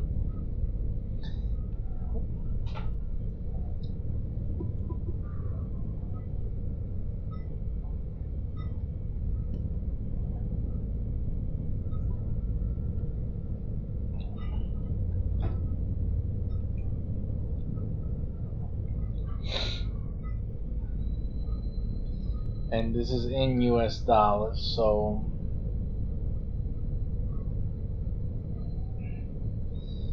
countries that pretty much get to that amount would pretty much be able to pay what we're asking for. Now, ones that are drastically lower, then they may not be able to make the sacrifice, and so this is what I'm looking at now. So which countries can make the sacrifice? Italy.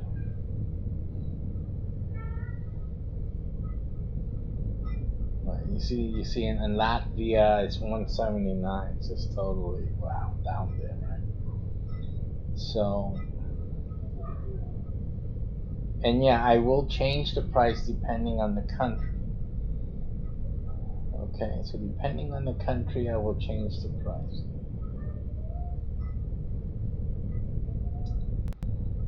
Japan, they can afford this, baby. There's no problem. I won't increase it for the country, but I will, as long as it's just around the neighborhood of the U.S. salary, then it stays that way. So Finland can get represented.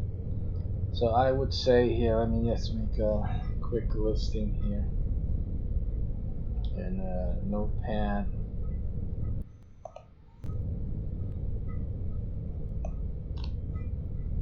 So basically what we're looking at here, we're looking at the stuff from the top. We're looking at Korea qualifying, Germany, I'm gonna make it like as long as it's at 1500 or more, it qualifies. So that would be Australia,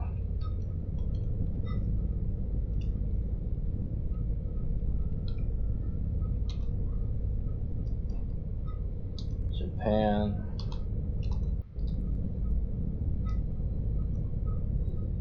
Finland. These the price will be the same for all of these countries. Austria cannot, so I'm going to just make a note here. Austria, that's down by 600. It's 600. It's about 40% less, so that's probably what the price will be.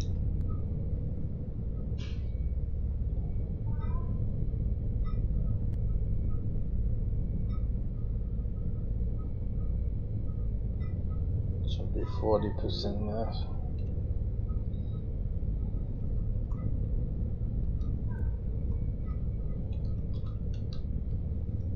Okay, Austria.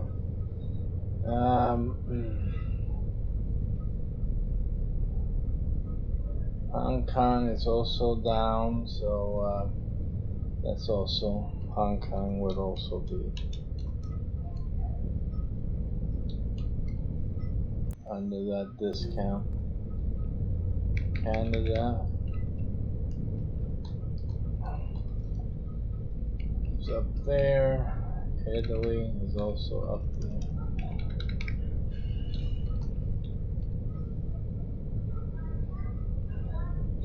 Taiwan is really down low to the 800s, which is basically 50% off. So we're going to make the 50% off category.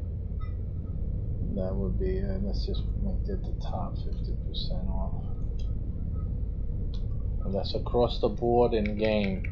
All game assets will be discounted according to this list that I'm making here.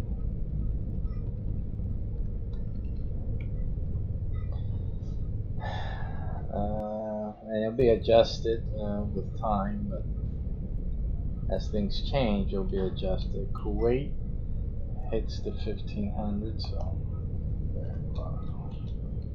comes up there. Peru is really low. That's like 50. What was it? 50% off, by the way. 50% off was Taiwan.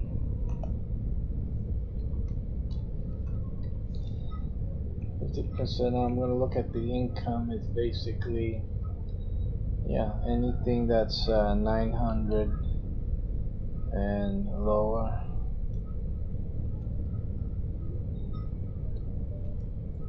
I should say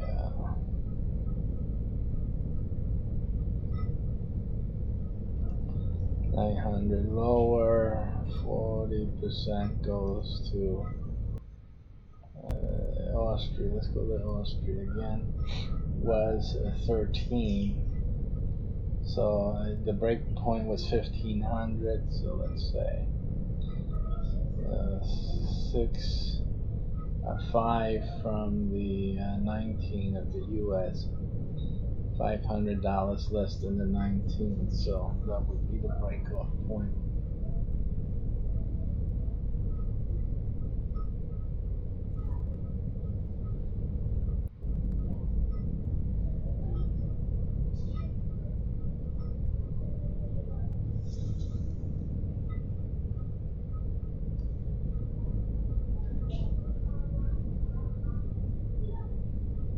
So this would be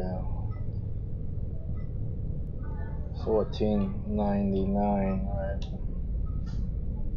And below that would be 40% off, and this is 100%. At that rate, 100%.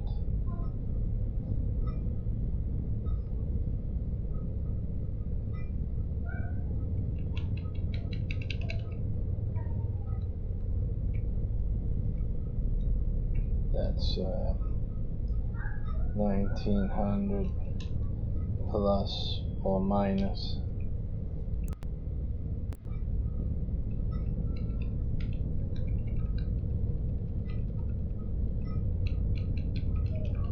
950% off. Taiwan. Okay, less than 900. Taiwan, but less than 500. Be Peru.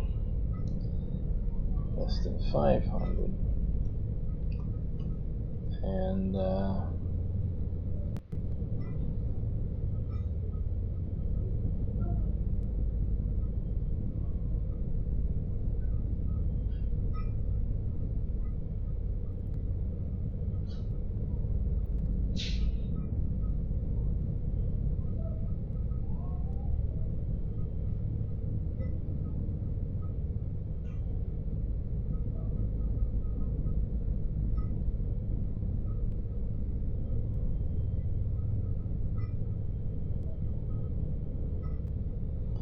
that looks like it's 20%. So it would be 80% at this point.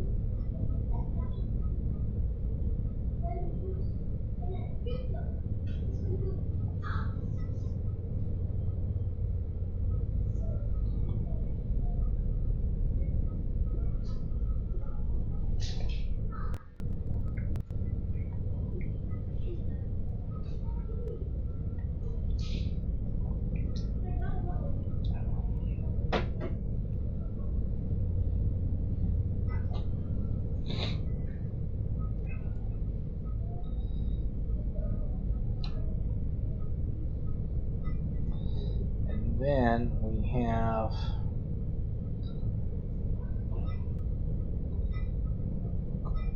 quite a handful in the 200 area. 200 mark is pretty much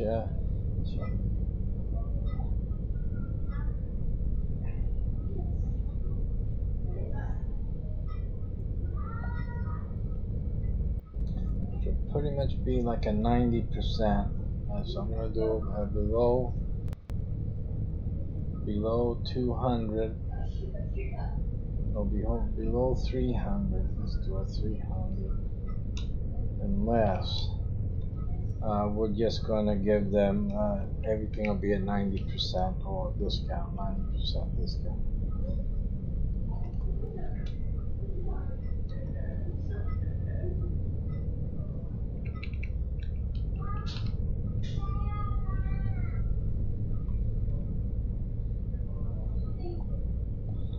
Okay, so basically this is how we're gonna roll things out. Well, we're gonna still have to put the countries in here.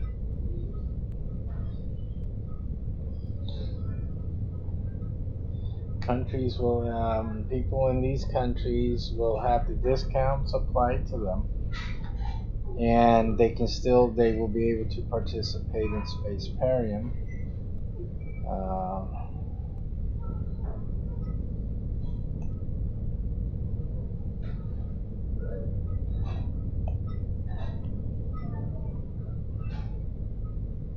They'll be able to participate in Spaceperium at those discounts, and that's a hard discount because everything will be discounted in that sense for them.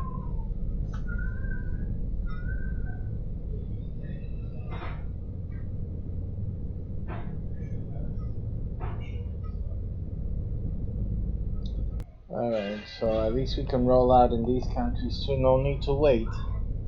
So we'll be rolling out Spaceperium in all these countries.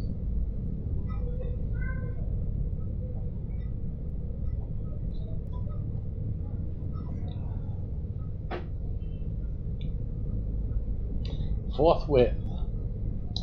Okay, so let's see. We were up to Hong Kong apparently. Yeah, okay, Hong Kong. We have Canada. Italy. We got Taiwan.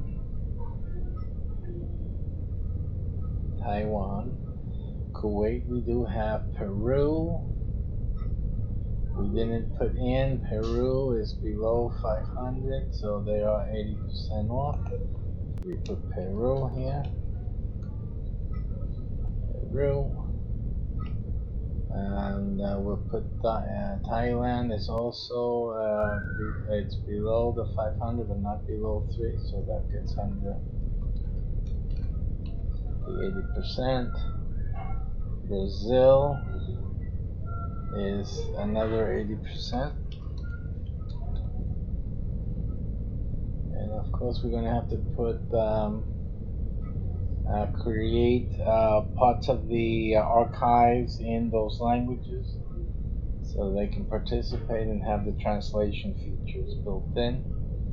Going down the pike. Portugal is at below 800, in the 800 range, so that becomes with Taiwan. Portugal at 50% off. Slovakia is below 500, that goes here.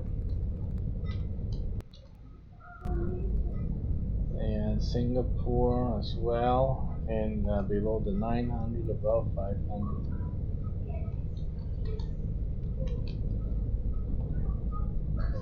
And China is at 179, so they're in the 90 percentile.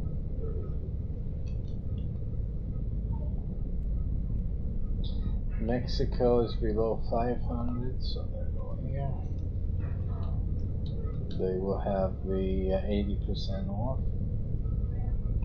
Poland is below 500, so they get the 80% off. The Czech Republic is below 500, above 3, so they're 80% off.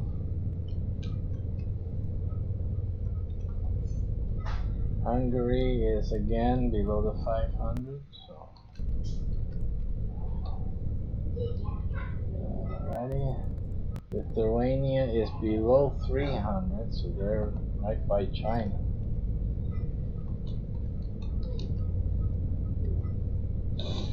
And Romania is below 300 as well. So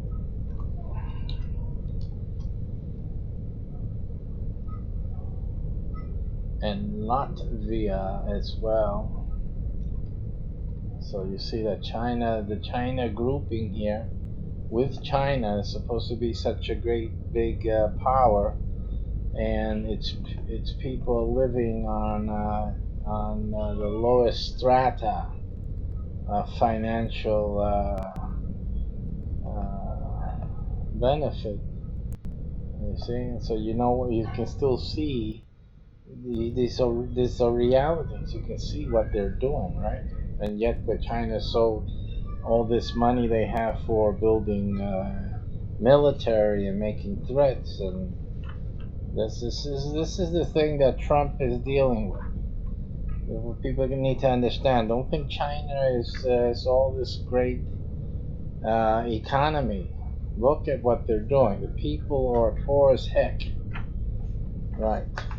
So the state has all that money. You guys are buying all those products. It's not helping the people. It's helping the government build more bonds. So get with it. This is the reality. Just do a little research, do something, and realize where China has its people. Look at how they are. This is how they are. So, you know, Trump is absolutely right in trying to get them to play fair, because they're taking all of your money and they're building their government and their military. That's called taxation. You guys are getting taxed by China. That's the reality. Okay, so we did the stattleship. This is a very good. So we put in here Spaceperium International Rates. So we put that in here. That becomes an official document. We'll put that on the archive.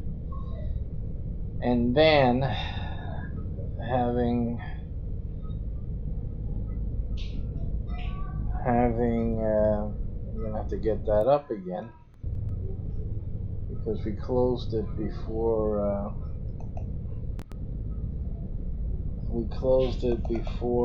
making note of the countries. Korea, Germany, so we can then update our Statl Game Master international openings. I'll probably do this as a new slide, so let's make a new slide here and slide it in. We can duplicate the slide. Now we're in the duplicated side. Game Master availability, and we just put that in here. Availability, but okay, and we'll just repeat that, and then and this changes.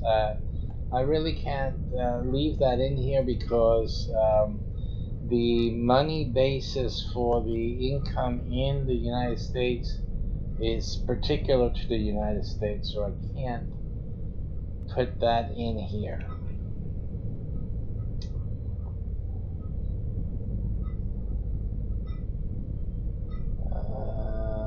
And this will be, I'm going to put international on international. Okay. International.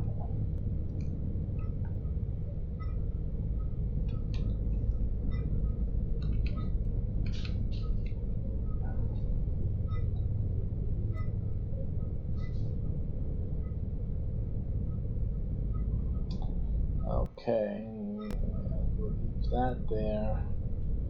We'll put International Game Master, but yeah, we can do that because the United States is given. So we can put this as international. Probably make it smaller. We'll have to make this smaller here. And at this point, the international, this is the international availability for the ship.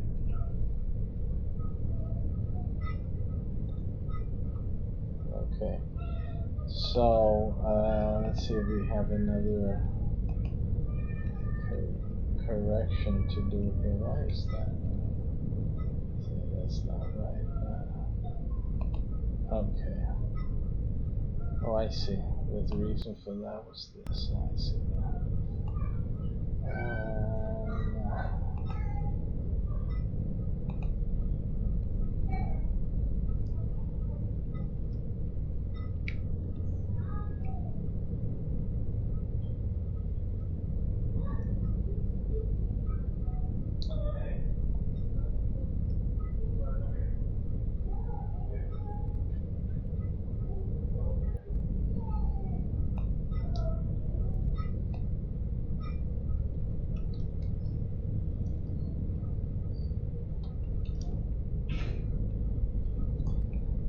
Okay, so you have quarterly country-wide in those cases in the foreign countries, and all citadels must gather together with full ship's complement.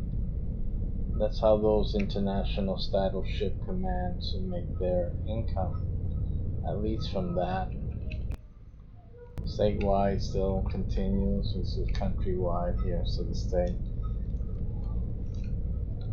Because again, theirs will be the state, the country is the state, so theirs will be a countrywide in essence.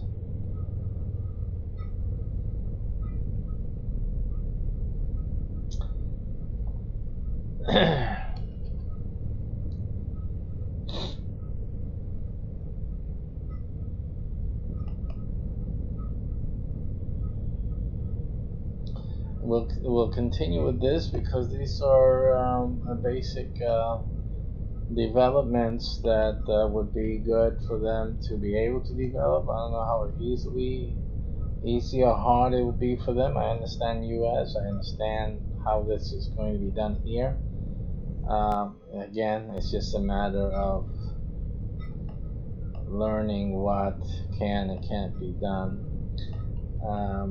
An international title game master gets everything the same way as the other X, and then we have just the open states here. So that's what I want to do, is just to focus on these available states. It's Canada,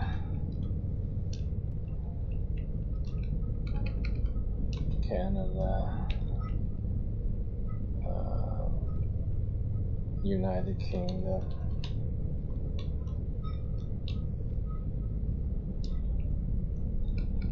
we have Australia. What's the other countries here? Korea. The other one is Germany.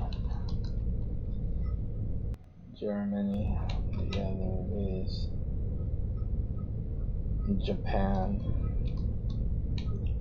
The other is Finland. Okay, the other is Italy. And the last one is Kuwait in this class.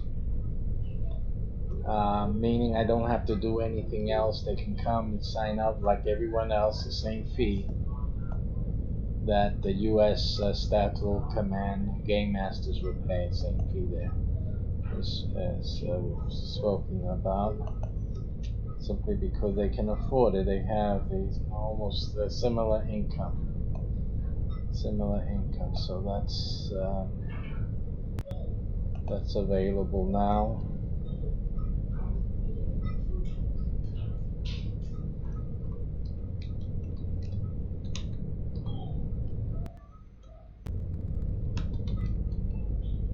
At the regular price.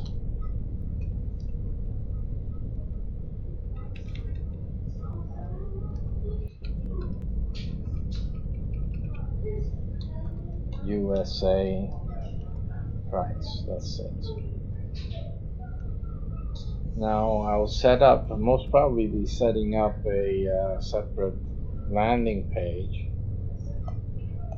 for those in the other countries and so that way those other countries can go there and sign up for their stateful ship command or citadels at that point at the reduced discounted rates for their countries.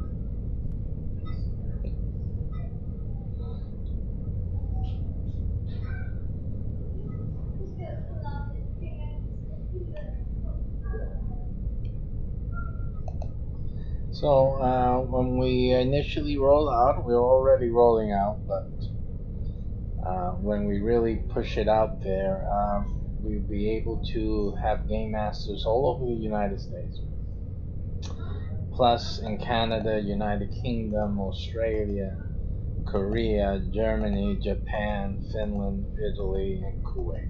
So that's basically what we're looking at. And these should be the first stateful command ships that get created and appear in the gameplay and on screens all over the world as we do start having gameplays televised.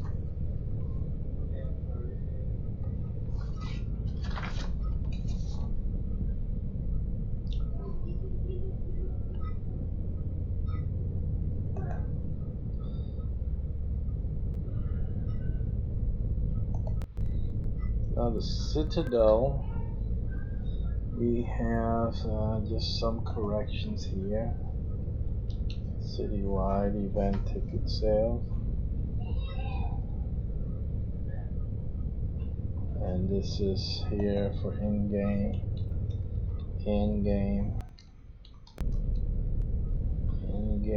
and TV channel. Or Citadel TV. Citadel TV.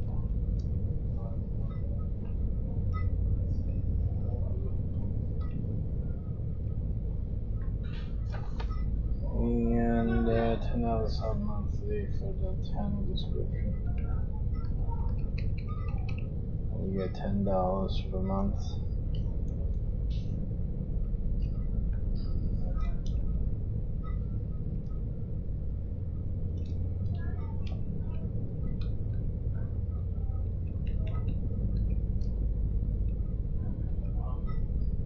All players in the city. So that's the Citadel TV. As being a Citadel ship commander and game master, you are earning $10 per TV channel subscription to Citadel TV as part of your income stream. That means every player in the city, you get $10 from everyone in the city that signs up to that TV channel. All players have to be signed up to the channels, their Citadel, because it's part of the gameplay and it's required. So that's money you get in. You simply get in. If you move quickly to get the Citadel license, you're it. It's money that you'll be making. Simple. There's no luck to this. So simply move on this now. Okay, zonal commands are next. Zonal game. I'm going to reduce this also the size to, just in case we have to update it later on with other information. Zonal ship command, same type of thing. The zonal ship. Crew commander completes missions. Let's see here. This is just command information.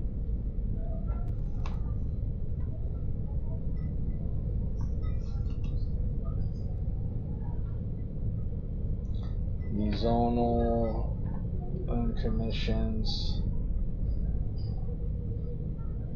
So then we should add here zonal assets, which are not here. Zonal assets, which are the game assets themselves.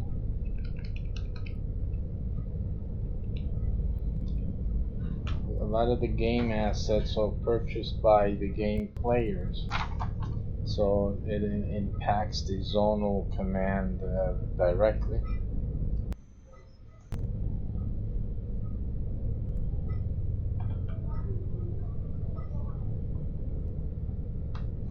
And also they participate in the the Citadel's TV channel signups at $5, so they get part of that.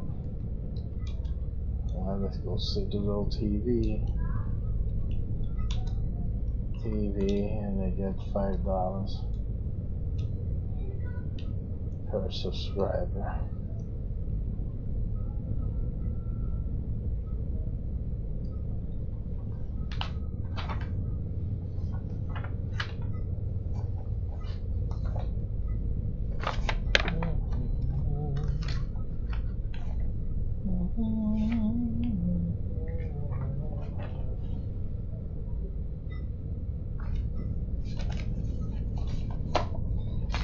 That's it. That should be it.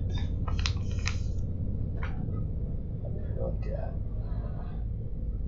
the other stuff. So yeah, going by the zonal, let's look at something here. Going by the zonal thing, if you're getting the TV, well, I see I didn't, something happened here. That's $10. Where was I writing?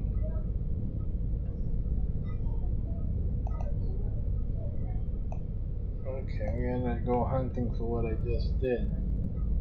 because I can't see it.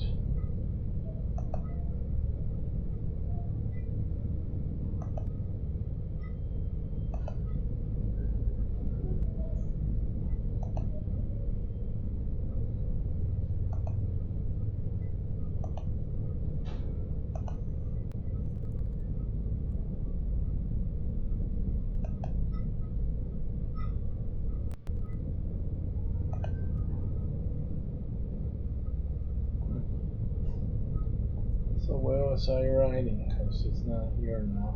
Where was I writing? You guys saw it. I was writing this right on the screen.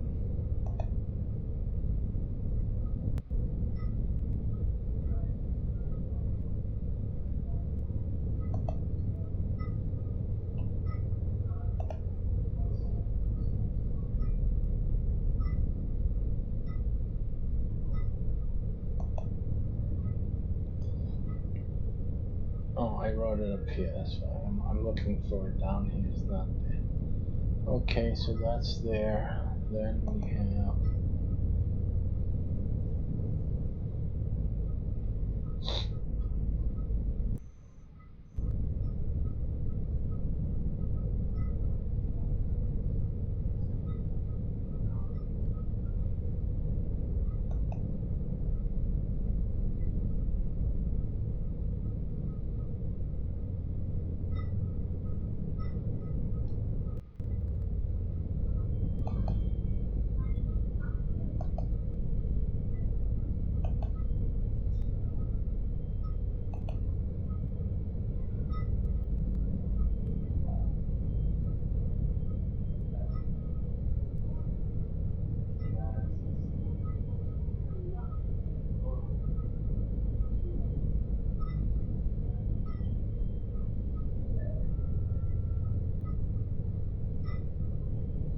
And also about the Game Master. The Game Master is getting also trained to be a game marketing consultant. So that what that means is that we're using games to market businesses. So the Game Master will also be trained in how to be a consultant and be able to get companies and businesses to retain them as the consultant to develop games. Of course, you guys aren't developing the games; we're doing that. But at least that's something that you can be doing at that level and gaining those fees. So it's basically almost like our business broker consultant business that we have, except that this is really just focused in the gaming genre. Everything is here is about games, but it deals as much with business as the business broker does. And the business broker does have activity here. So those of you that are interested in the business brokerage, you will make also money from this gaming project as well.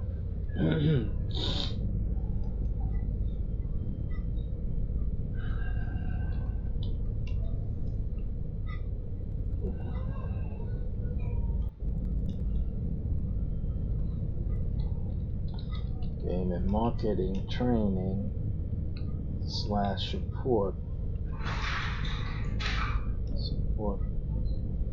and output included. Well, the thing is, I don't have to save the space. All I have to do is reduce the size.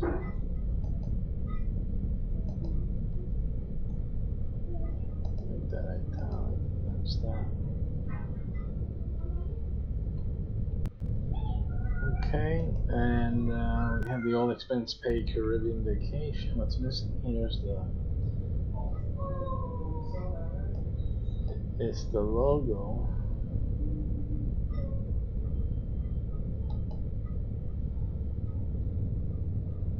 Not the UV logo, wherever that is at. We'll hunt for that now.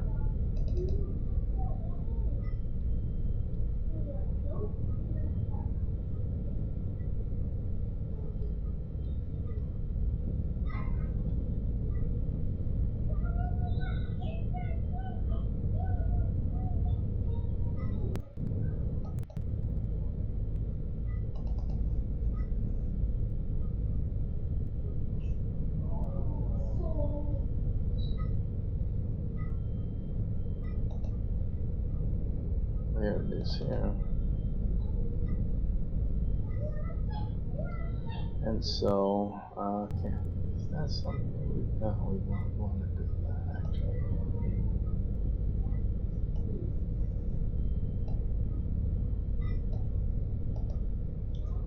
Alrighty, so we put in our little Blue Umbrella Vacations logo here.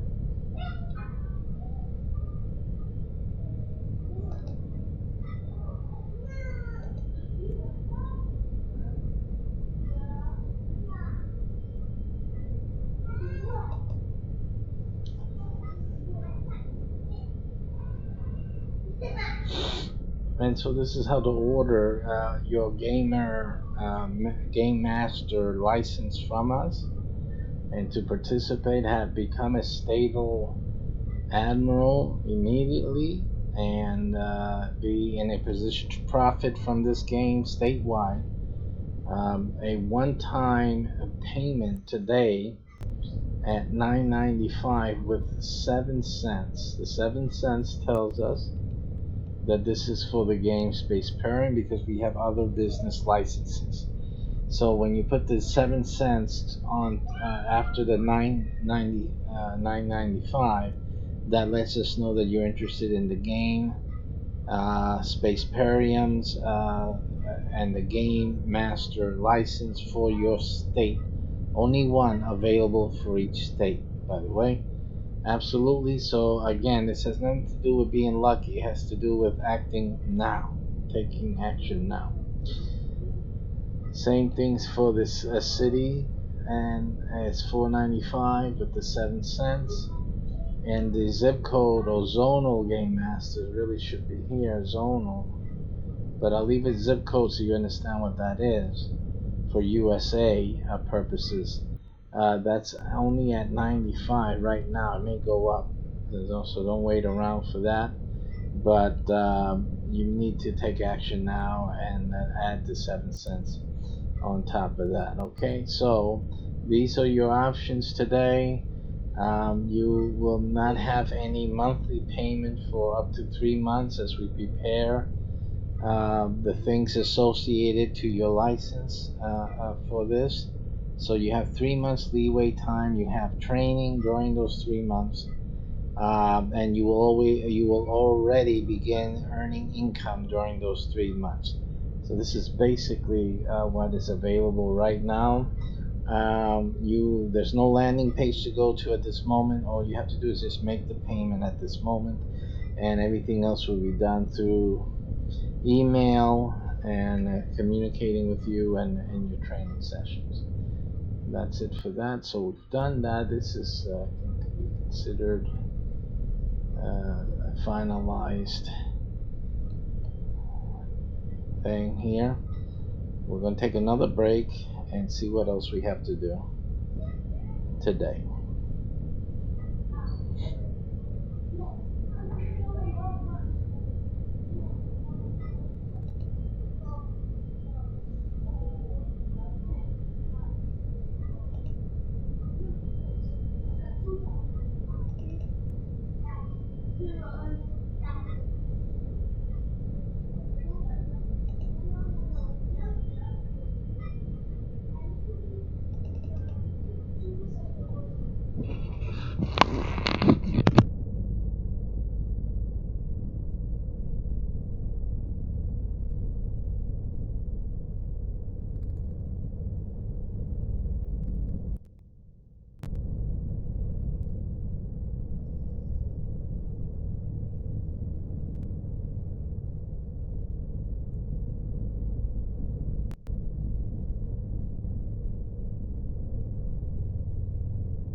Okay, I'm going to talk about something I'm researching right now at the moment. It's the I was reading an article. How did this come out to be? We were reading a comment. I think it was a Facebook post about evolution. It was placed in. Let me close this door so I can do this right like this. So the first thing I'd say about this undercover video is that it could have been an undercover video of your name, because we probably don't know any more about Google's inner Yeah, workings. so I was doing this. I don't think she was programming things. I was doing this, looking into. It led me to go into this thing in obviously in Genesis where it talks about the Garden of Eden. Let me see if I can recall what it was that I was reading that sent me. Yeah, where is the Garden of Eden located in the world? And because earlier today I was looking at some other information about evolution, and I was doing some research into that. Also, very interesting how some scientists are saying that there's really no fossil trace records of evolutionary processes. It seems that only the intact mammals that they've been able to get are fully formed.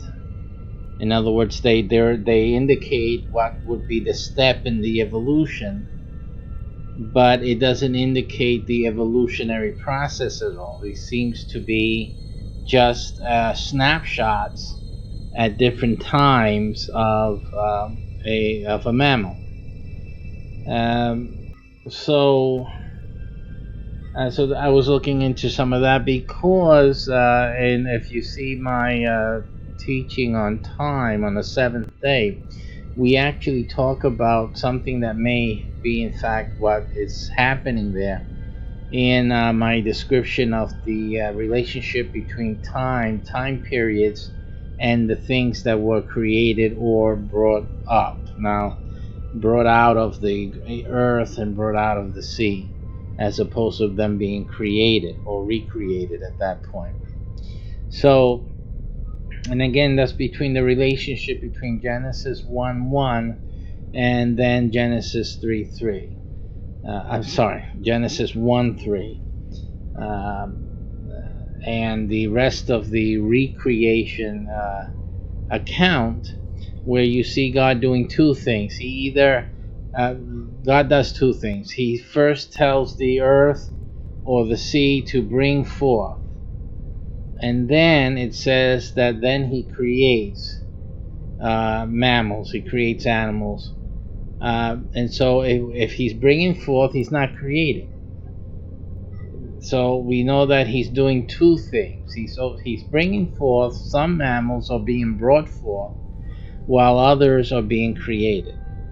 So that leads us to understand that in Genesis 1:1 we have certain animals that did not come forth when God commands animals to come forth in the rest of Genesis, the one creation account.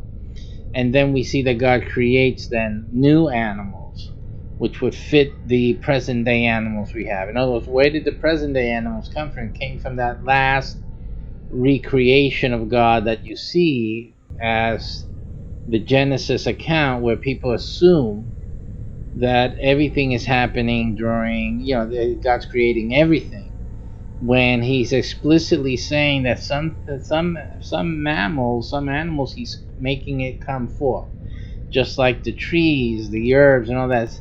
A lot of that came forth; they were already in the ground. So He didn't need to create them, but then He created certain things. So we see the bringing forth, and we see the creation of things in the Genesis account, and then in the Genesis 1:1, the very first verse, and because of the second verse, we can then say with certainty, obviously, that there was a present day world creation. And that was the original creation where God says in the beginning, God created the heavens and the earth. So we're looking now. So that prompted my investigation during a break period with my work today. And so what it prompted me to do was to look for certain information. But in any case, I came to this thing popped up about where is the Garden of Eden, and the thing is that man was cast out from the garden. So man was cast out from the garden. Let's look for that. It came in interesting now, a topic that let's look for the time where a man is cast out of the garden.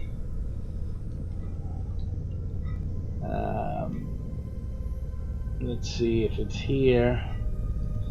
Genesis 3.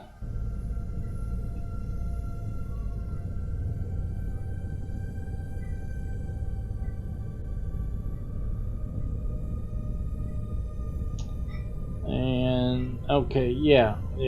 So it's the last verse. Let's see if you can see that on your screen. You see here. So this is Genesis 3, verse 24.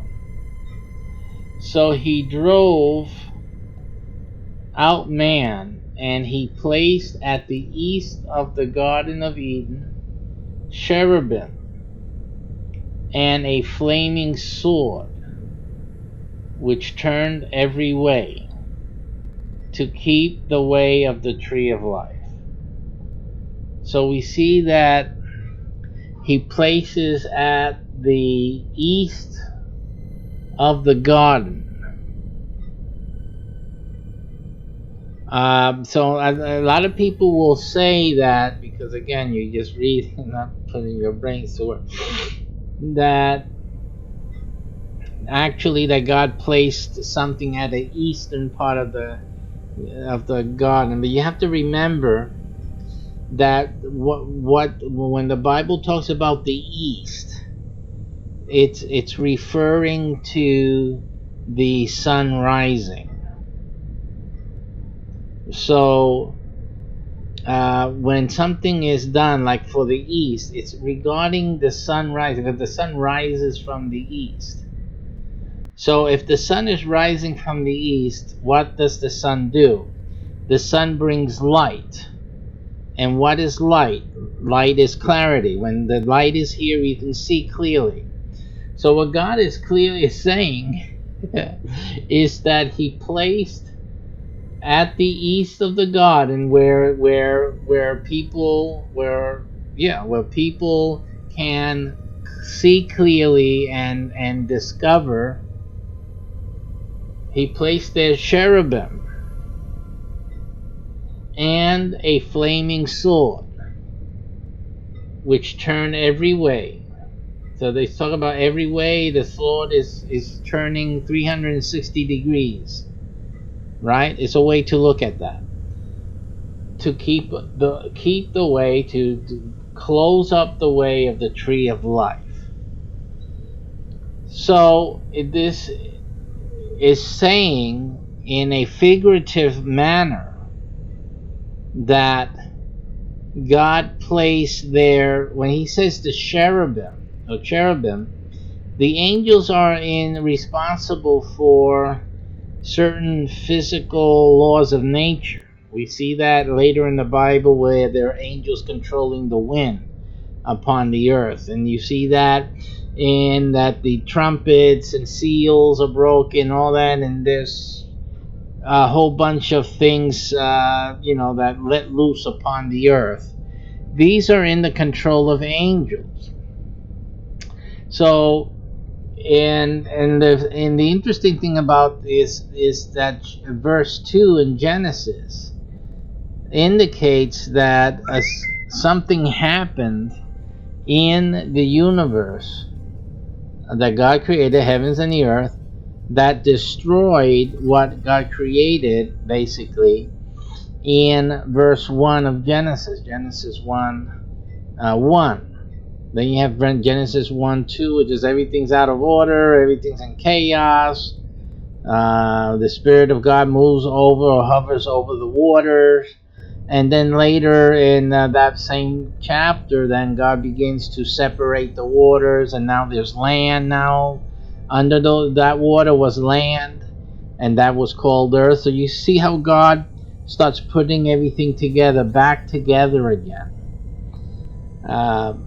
So the cherubim, and so what happens is, why did it get all out of whack? Well, we understand through some Bible study and again some figurative language that the Lucifer, which used to be his name in heaven, misguided a third of the heavenly host,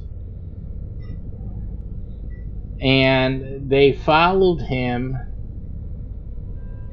and they had a war against God. I'm just checking on.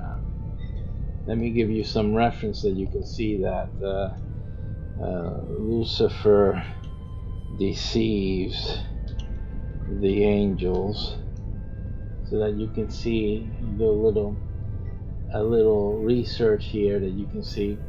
Lucifer was the first liar, and with his lies he deceived 1/3 of heaven's angels, right?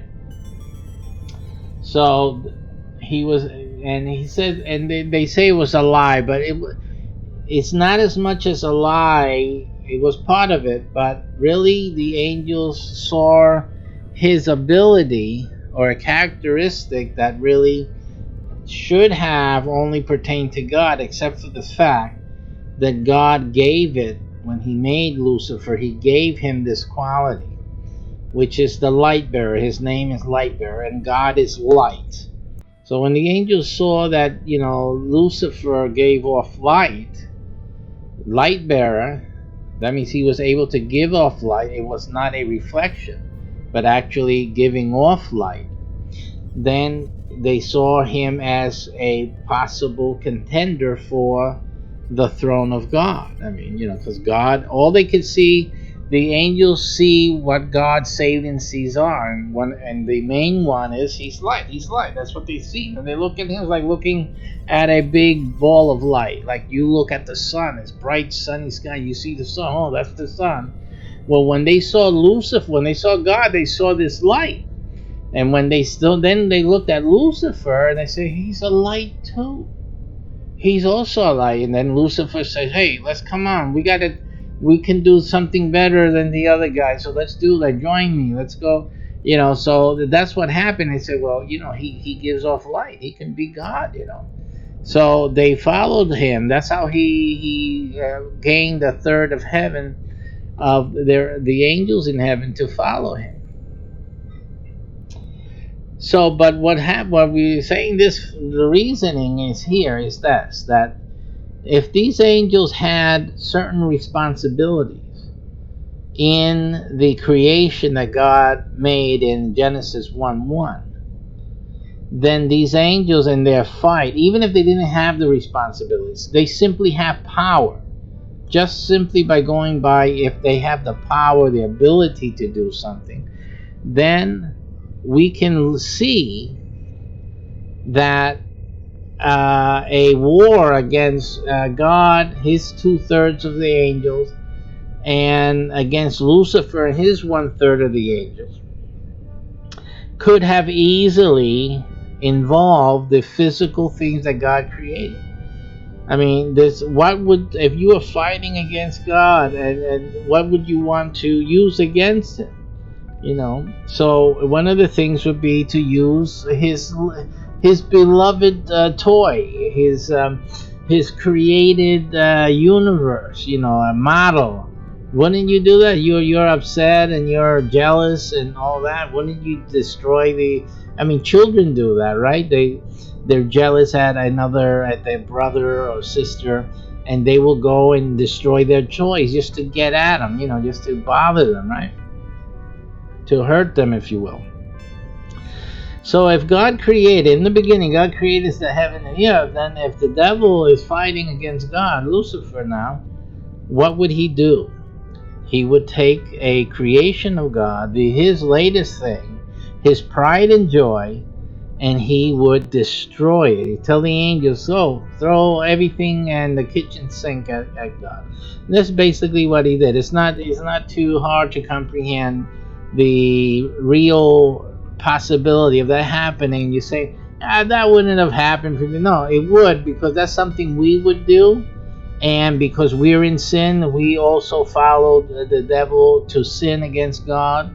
And so we develop and know all too well of the things that we do, evil things and vengeance and all of that. These were not new. These are things that the devil did. These are the results of sin. So yeah, it would be exactly like that. It's exactly what happened. So there you have that disorder in verse 2 of Genesis. But remember, there were animals already pre-existent. So what would happen? That would be a cataclysmic event, wouldn't it? Things being torn apart, all asteroids, comets flying all over the place, being thrown out of orbit even, and everything crashing into the other, just mess this whole place up and throw it at God or whatever. And so you have all this disorder happening, and all the things that God created is being thrown apart.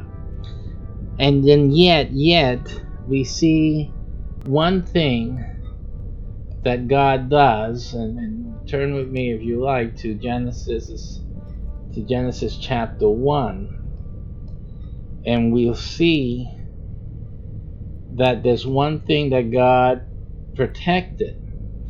And it says here in verse 2, and the earth was without form and void, and darkness was upon the face of the deep, and the Spirit of God moved upon the face of the waters. So what we see that in all of this disaster and all of this cataclysmic event that broke and disordered and destroyed much of the universe that God had created, we see then that His Spirit moved over the face, or hovered over the face of the waters, so that His presence was there, localized, if you will, His attention, His focus, His will to protect and to cover, the hover over, because the hovering is a protective position, right? So He's telling us, even God is all in all places, God is everywhere, but He's telling us that He is hovering over. So He's protecting. It's the way of telling that I'm protecting these waters. And then later we discover here that He says, let there be a firmament in the midst of He says let there be a firmament, but He says later about the water, He separates the waters and creates the atmosphere, right? So that's what He does in verse 7. And then on the third day, God said, let the waters under the heaven be gathered together into one place, and let the dry land appear. See? So the dry land, now that we discovered, it was under the waters all this time. So what else was under the dry land, or in the dry land? Everything, all the dead animals and plants, and the seed of those plants were in the earth, right? They were in the dry land, which was underneath the waters. And we're talking about liquid water now. Okay, you got to understand, this thing is, God is speaking very specifically. So He's talking about it, after God separated the waters from the waters, that means He made the atmosphere, and there's water and with different states above the waters, from the waters. He put in that atmosphere.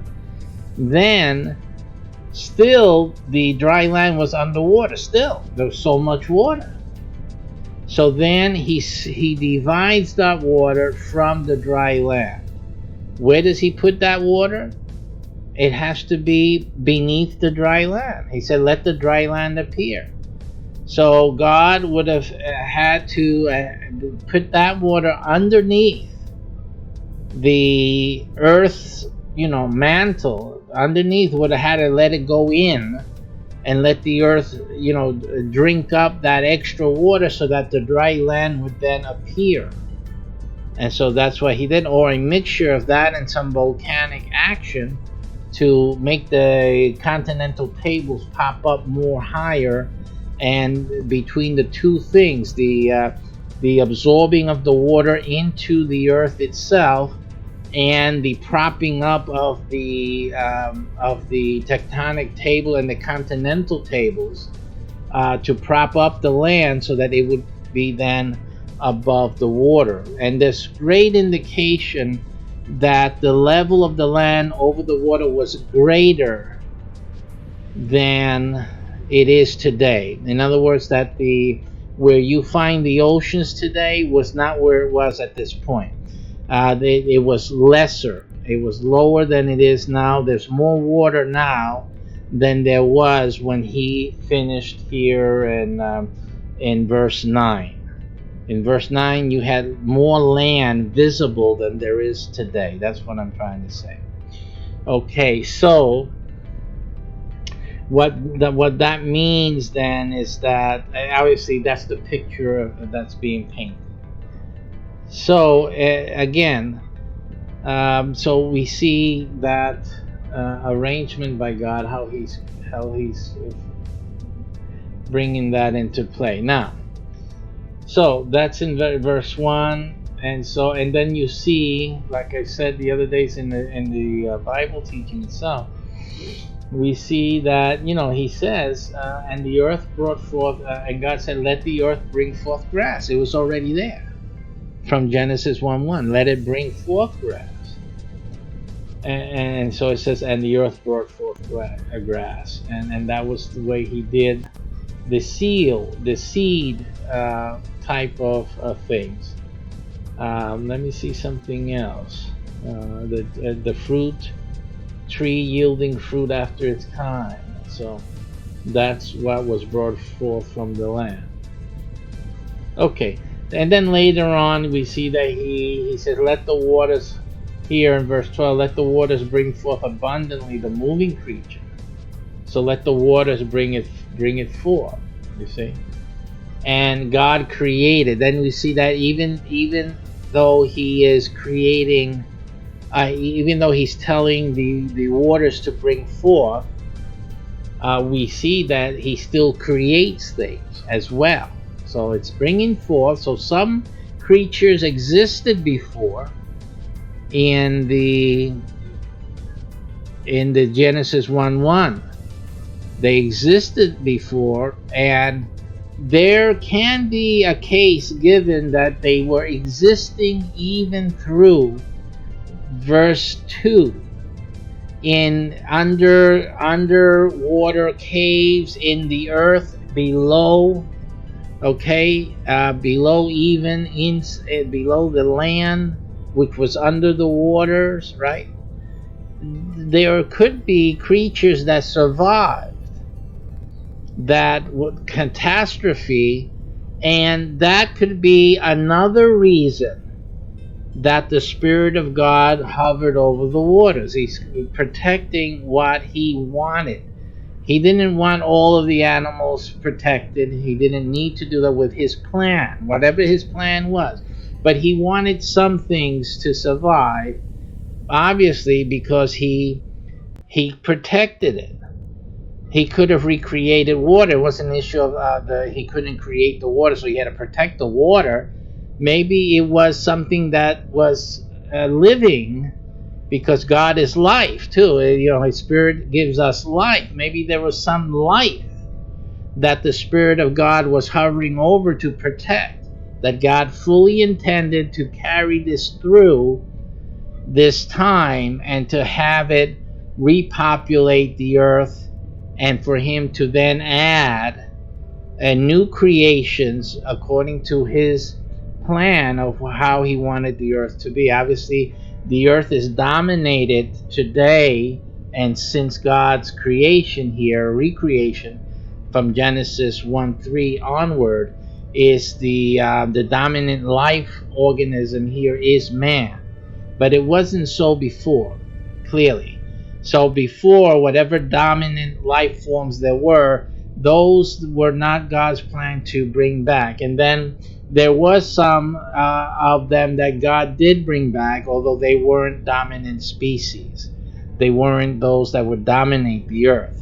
But for some, for his good planning and his reasoning, he brings that back in to this recreated earth now. So that we find very interesting too, but we've talked about that in our regular Bible teachings. Again, this is an impromptu study right here. What I thought about now, going back to the topic that we're looking at, which is Genesis 3, where is the Garden of Eden? So go back to Genesis 3, the last verse, and we see the reference to the east of the Garden of Eden, the placement of the angels. Again, we were talking about that the angels have power and charge over a lot of things in the created universe.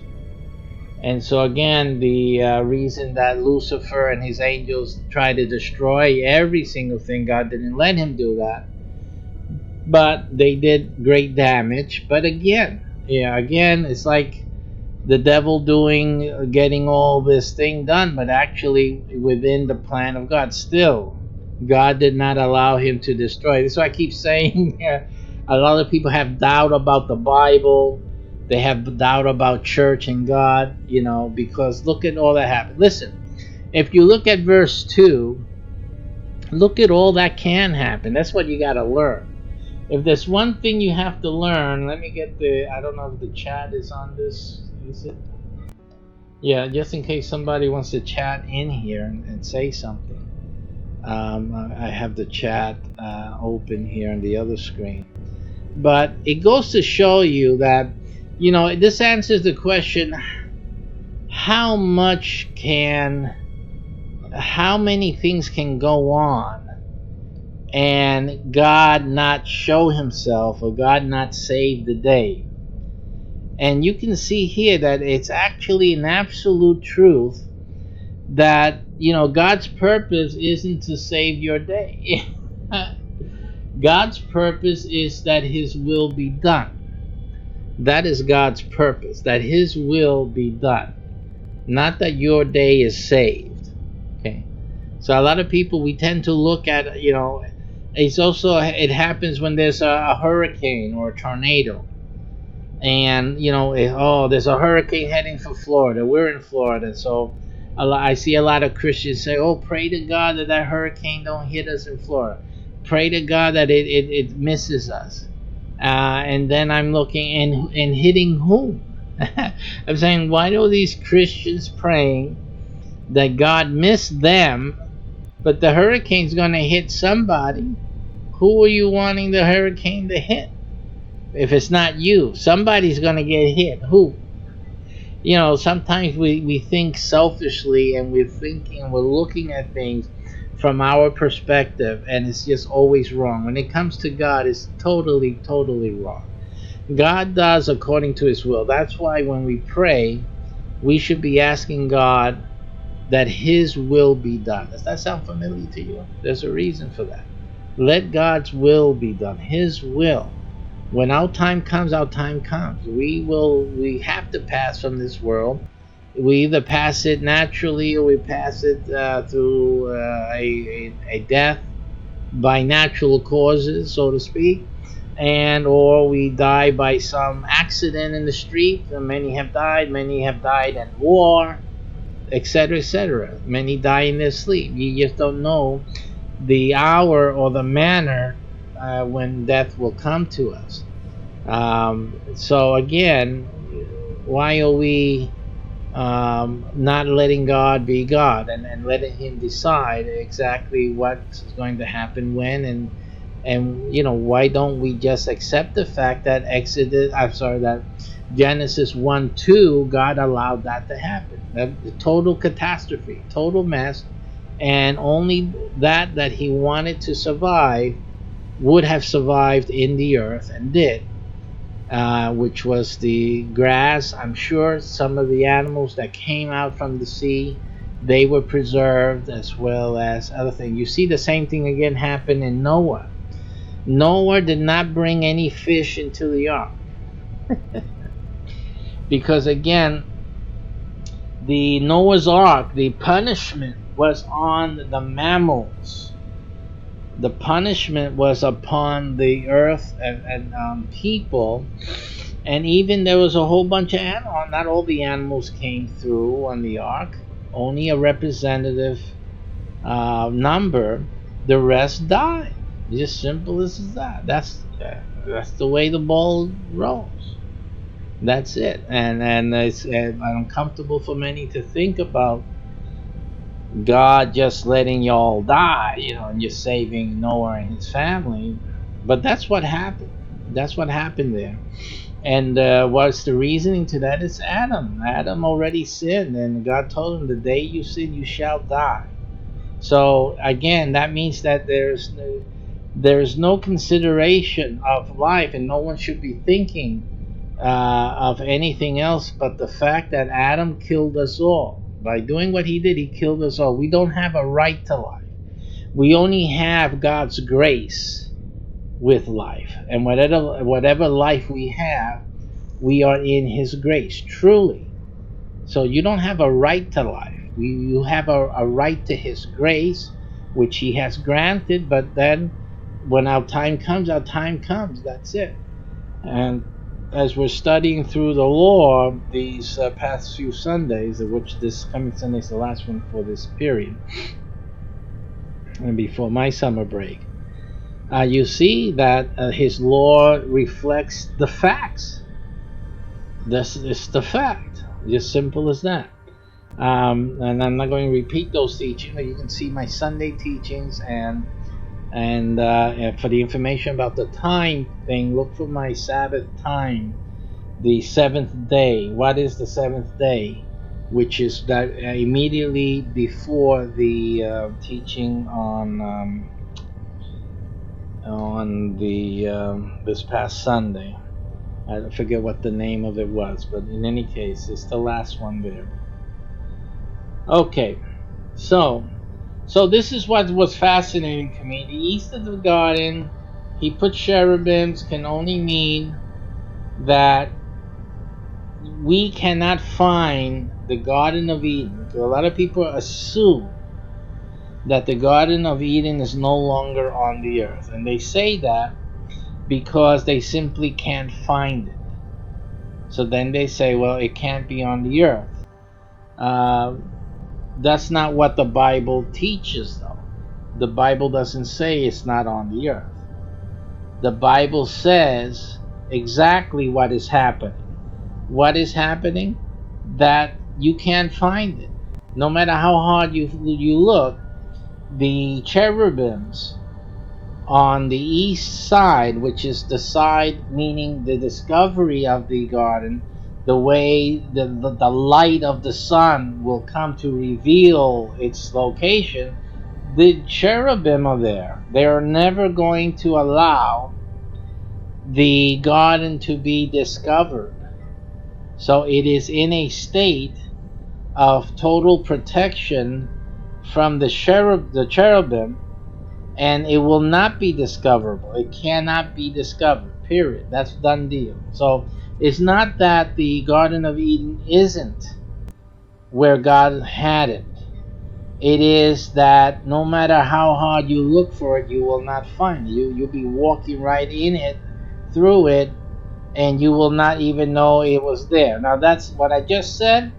It's not exactly correct because of the following line. But all I'm saying is that it was totally possible for God to make it so that you can walk through it, build a house on it, build a city and not be knowing or aware of the existence of the Garden of Eden right there, supposedly in that same location. God could have done that. It didn't. God is in a different reality than ours. The Garden of Eden could have just simply been put into that other reality. Be still here, but yet not distinguishable, discoverable within our four dimensions. Now, you can hear about that teaching also in What is the Seventh Day, because I talk a little bit about that. So anything that's outside of the four dimensions that man can comprehend and observe and whatnot, anything outside of that, he can't. So we can't. Simple. So all God had to do was remove it from the four dimensions, and then that's that. Can God do that? Well, yeah, He's God. That's the whole point. But it also says here, it says, not also, but it says, in addition to the Garden of Eden being the east of it um, being guarded by cherubim, it also says that and a flaming sword. So the sword, meaning a sword, is a clear indication of killing, of death, right? So there's a sword there that its purpose is to kill, and it's a flame, so it's a fire, okay, which turned every way. Every way is 360 degree, and then the whole spherical thing. So in other words, and a fire is also transformative. Remember that a fire is a transformational chemical reaction. The chemical reaction changes whatever is a flame, or in this point that is being covered by it. It transforms it. This is why I said what I said about the taking it out of the dimensional reality in which we live, because the flaming sword could be frankly a transformational energy that God placed to transform the reality of the garden into a different reality that is not part of our own reality. So therefore it disappeared. It quite literally could have just disappeared, but still be there in the sense that if God removed this flaming sword, it would then still be there. It would then appear where it was always and will be always there. So so that's the one way to look at this with that understanding. But I was looking at to see if the flaming sword, if is a physical thing, which I doubt, but I just wanted to explore the possibility that it is. So that made me then look for a flaming thing that could possibly be flaming all around. And the only flaming thing that I came up with, the first thing, is volcano, or some type of fire that would come out of the earth. What would that be? It would be a volcano in my book. I looked for an active volcano in Iraq, because Iraq is considered, according to biblical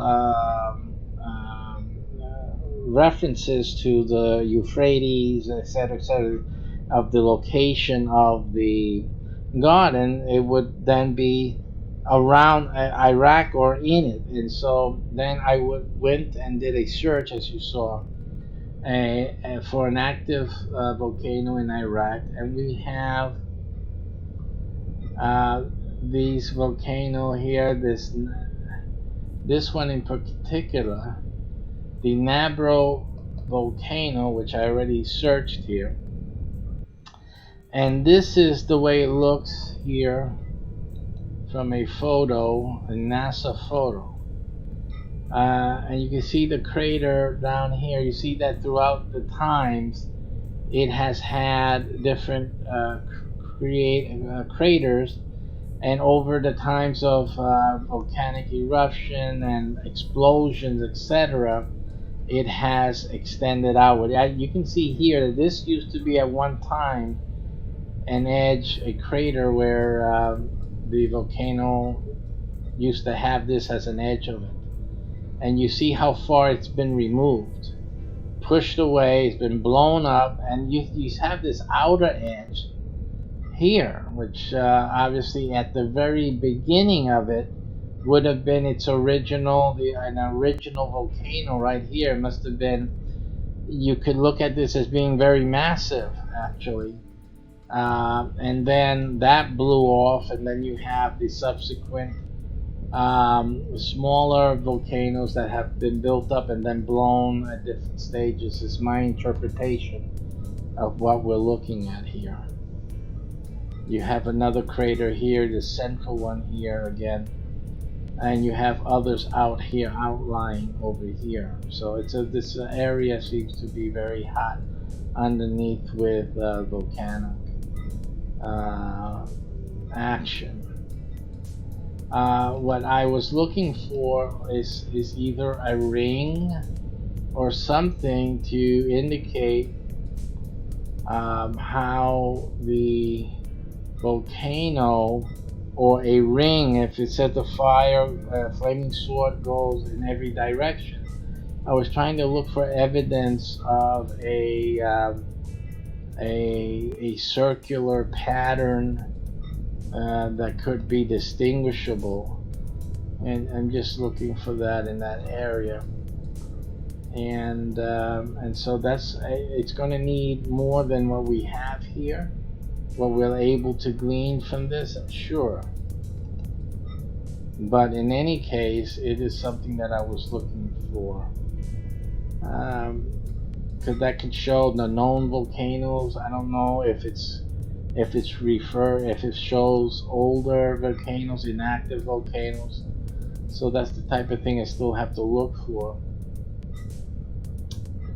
And then also, while you're looking at these, and while I was looking at them, I was trying to also see if it was possible that the volcano itself is, again, the Garden of Eden could be within the volcano.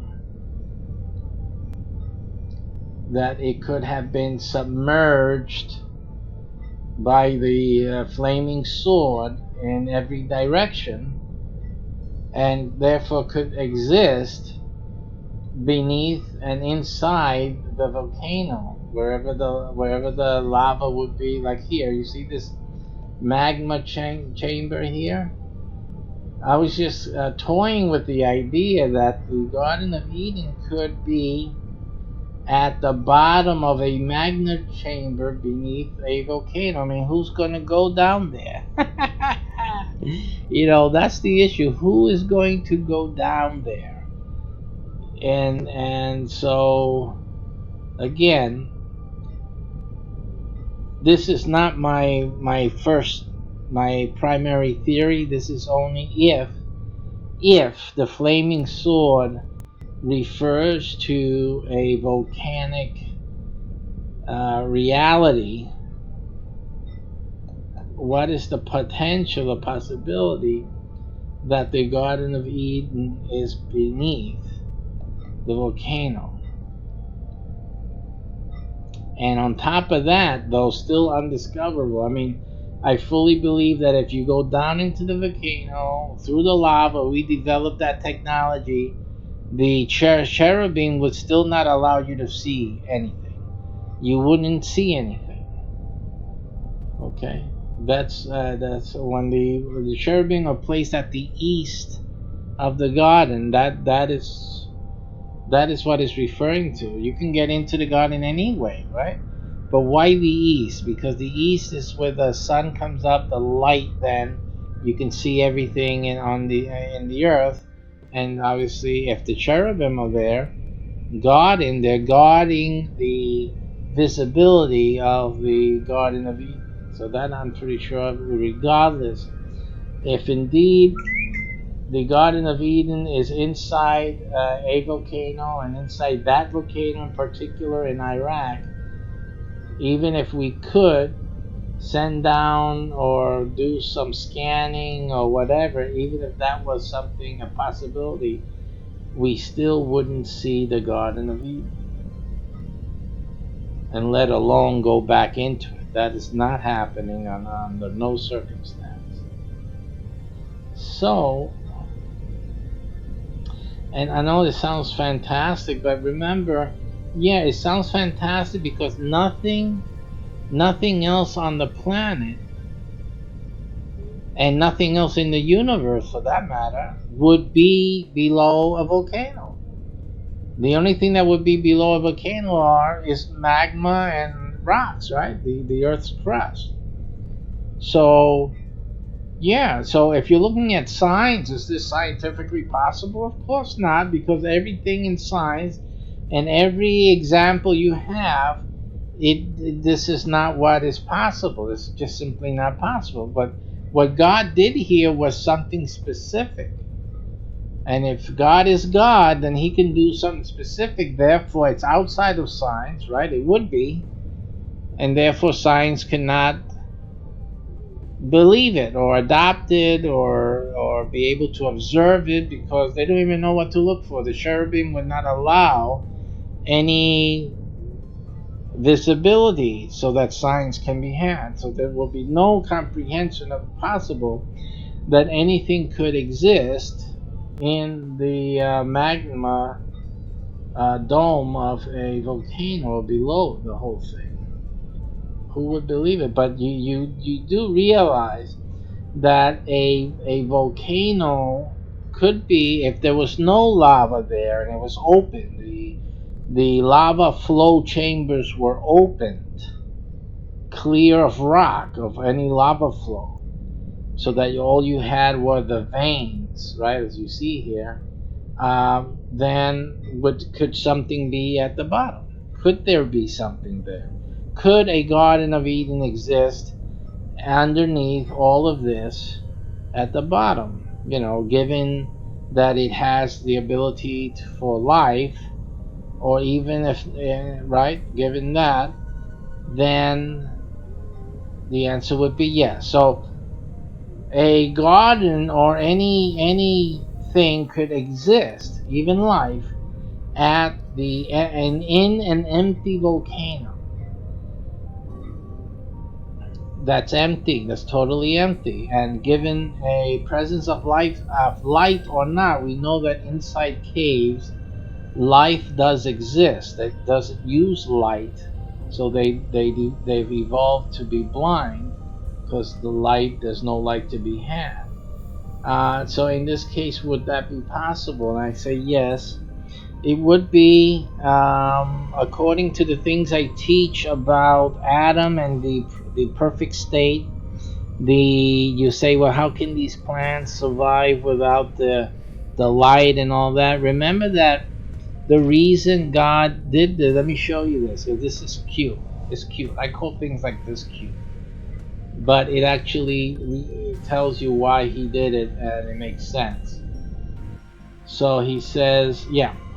So right here you see, why did he do this, and why did he put a flaming sword which turned every way, and why did he do that? To keep the way of the tree of life. Keep means to what? To guard it.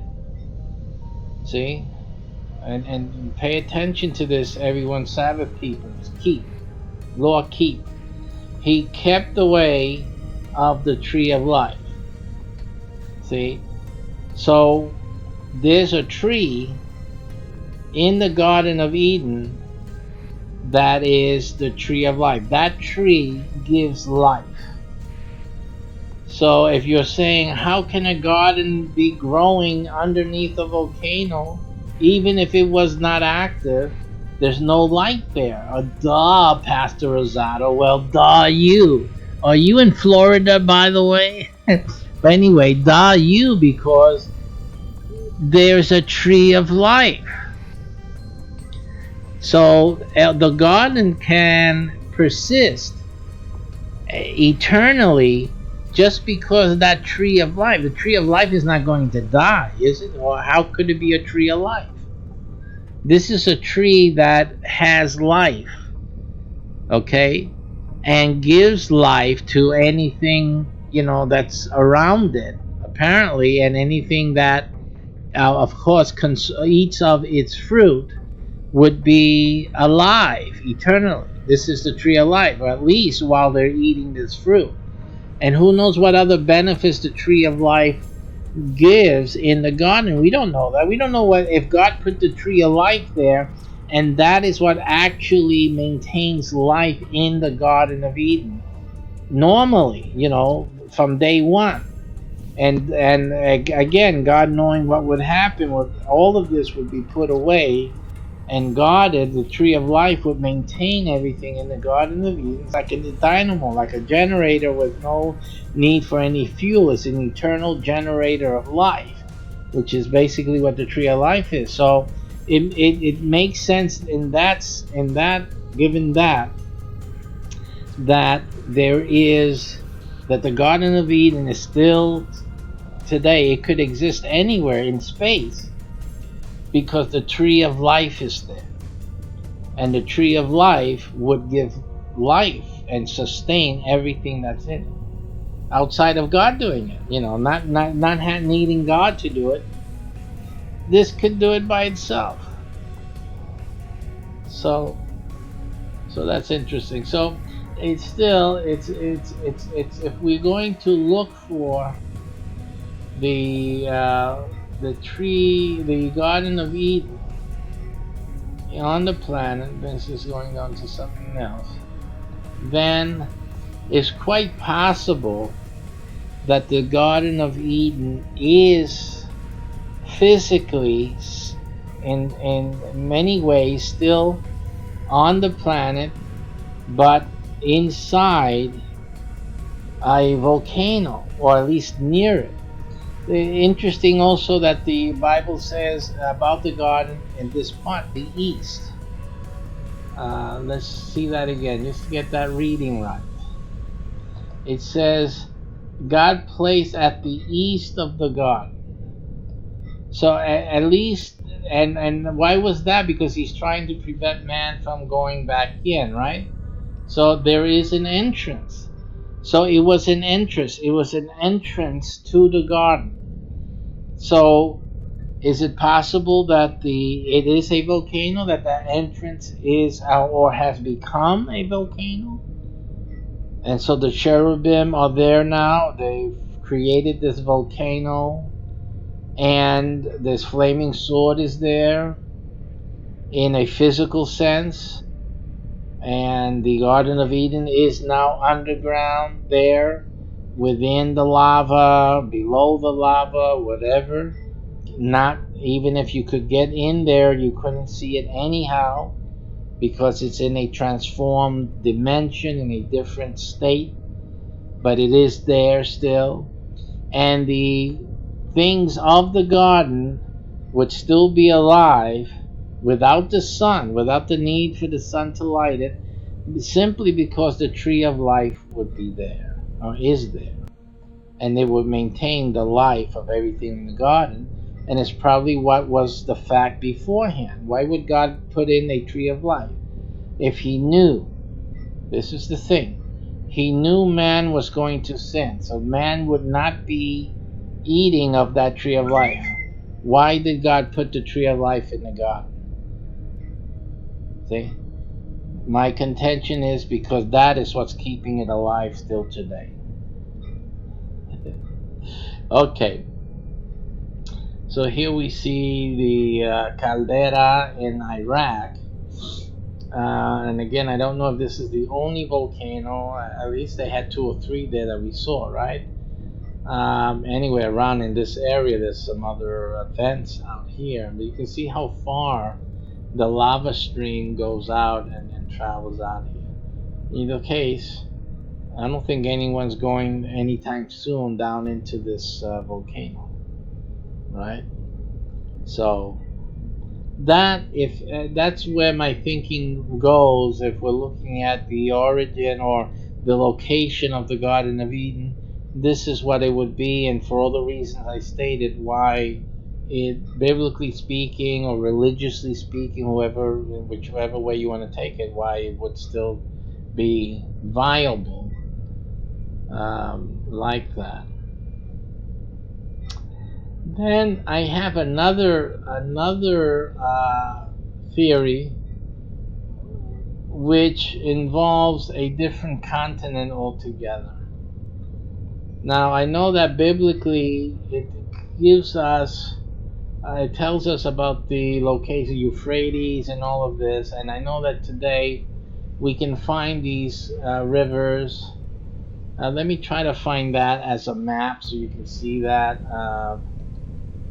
biblical map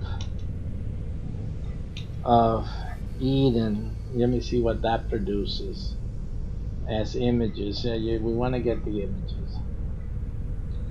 Okay, and so let me try to get something that actually shows you what the thinking is in terms of the garden's boundaries itself. Yeah, this is called it says that the original Garden of Eden, it's obviously this is this is drawn out here. Somebody has an idea that it's in Georgia. Okay, well, we don't want to. We want to get the actual stuff out here in the Middle East. Let me see here if this has anything. The picture's too small. I can't do anything with it. Let's see here. I'm looking for something that shows.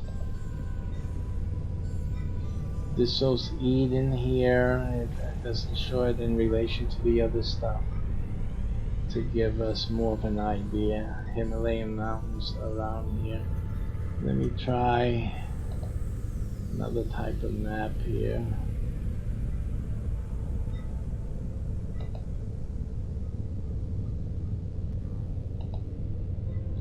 Okay, this one shows you Garden of Eden and the land of Eden. This is again Iraq. You can tell by the sea here. Okay, so here it is, and then it shows you this. Now realize that even though it's showing you this, realize that the continent changed its attitude. It was changed the direction that things are in. So also understand that. So what I'm going to do now, I'm going to look at, let's get this thing here.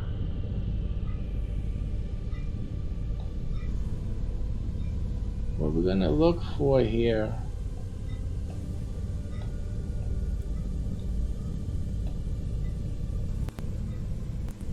is that this is Iraq here, right here, and extends to this point here, you see here? And this is what would have been called the land of Eden, which was before, like the Garden of Eden would have been up here someplace. Let's see if we can get, what's the name of that volcano, just to get some location on it. This is the Nabro. Let me see if we can find this Nabro volcano, Nabro here. Nabro.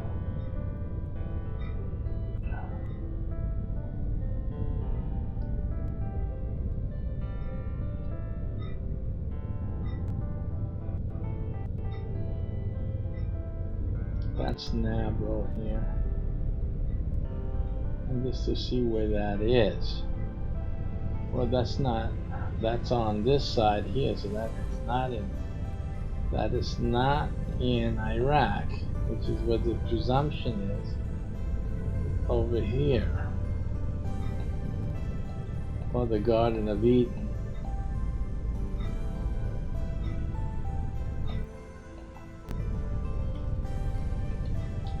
Let me see if we can do a map search for a volcano here.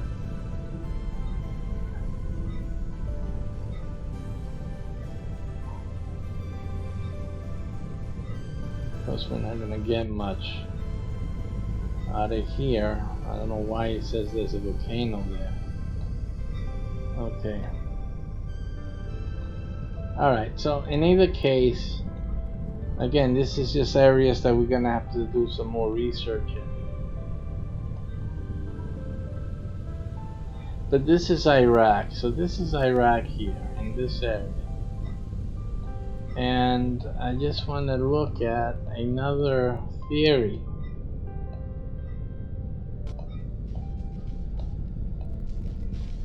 Which is like a third theory for me. But I wouldn't even put any money at all on it in relation to the Garden of Eden. And that is Antarctica. Because Antarctica seems to be a place that nobody knows actually what is on the land. Because Antarctica is always frozen. It is the one place well, not only the one place, but it's the only continent on Earth, I should say, that no one has yet to really see what's under the ice. What is there? And why I'm looking at it is just I want to see if there are any volcanoes, even dormant ones. This is what I want to be able to see.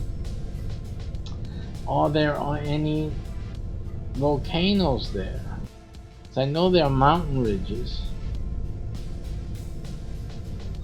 And is there any possibility of there being a volcanic, non-active volcanic presence in Antarctica?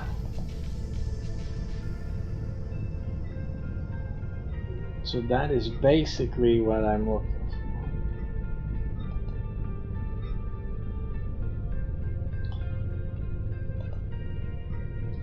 So what I'm going to do here, I think, here's a picture of Antarctica without ice. This, I guess, these are assumptions, based on other typographical information. Measurements. So what you have is a lot of upcropping rocks, and some mountainous areas.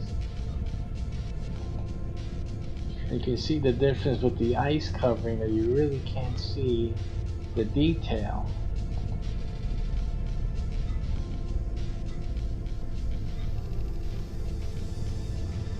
And the question is that how did these mountains form? Were they formed from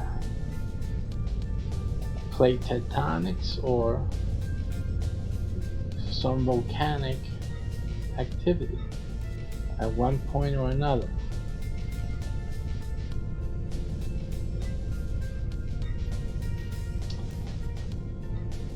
So one more search I'll do before I end this broadcast is I'm going to look for Antarctic volcano, and just to see if it exists. Is it a thing? Is there a volcano in Antarctica? Google will tell us. Mount Erebus is the most active volcano in Antarctica. See that? And one of a few in the world with a permanent lake of molten lava at its crater. Very interesting. See? Now, why am I looking at these things? Now, if the Bible says that the Garden of Eden was, up there, as people figure it's in Iraq, because of the rivers, it says this river. Why am I looking? Because, after the flood, Noah's flood, the earth changed drastically. If you look at the earth has really changed a lot. The question is, when did it change? There's certain times, like Noah's flood, it would have changed, and there's indications that the Bible records these changes in in the continents. Around the time of Noah, I think Paran, it names Paran. I have to look at that again. But if you look up Paran, let's look up in the days of Paran. I think it's a reference. So let's look at that. Paran. See if we get something.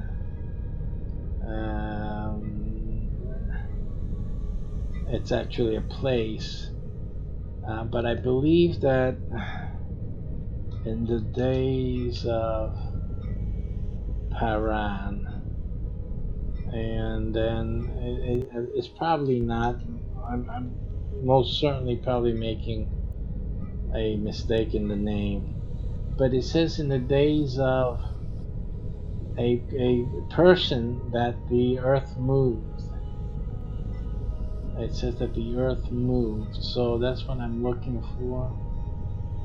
Okay, so let me just look in the days of the earth moved. Let's see. And we'll see that in the Bible. And let's see if we can get that to. Oh, Peleg. Peleg. Look at that. Paran. It's Peleg. Okay. So in the days of Peleg. Okay, now we can go to Bible Gateway. And we look for Peleg here.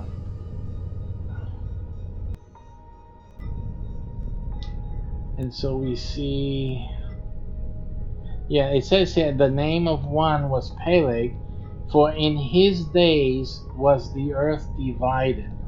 So the Bible records that during the time of this person Peleg, the earth was divided. This is Genesis 10:25, I believe, after Noah. So let's look. Let's look at this. Let me see. Is this after or before Noah? One second. It had to be. Yeah, these are the generations of the sons of Noah. Okay, so this is after the fact. So after the fact, the earth was then, in his days, it moved. So obviously after the Noah's flood, again, what caused the flood? We're talking about physical things. What caused this flood, actually? We know where the water came from, right? Because I talked about that before. There was water underneath. We know how it got underneath. Now it came out again, right? It flooded everything. We know why, because it originally was above the earth. It's the original state. Plus the fact that we had a different, the separation of the waters from the waters. That too, all of that gathered together. Now, so then you have the earth moving, and then how much of it moved? How much of the earth is the way it was? It could be, and I'm just saying that it could be that the earth was oriented differently, and simply it could be that Antarctica was, where, like, we would think the Saudi Arabia place is, that it could have been there, could have been in here, and that the earth was different looking than it is today. And again, when the earth moved and when the earth got divided, so it's generally discussed that the earth was divided, meaning that the continents started to move away from each other, but they still regard the continents being where they are. And there's a lot of indication in the crust. If you see here that there looks like there's a lot of movement that's gone on here. Excuse me. A lot of movement has gone on here,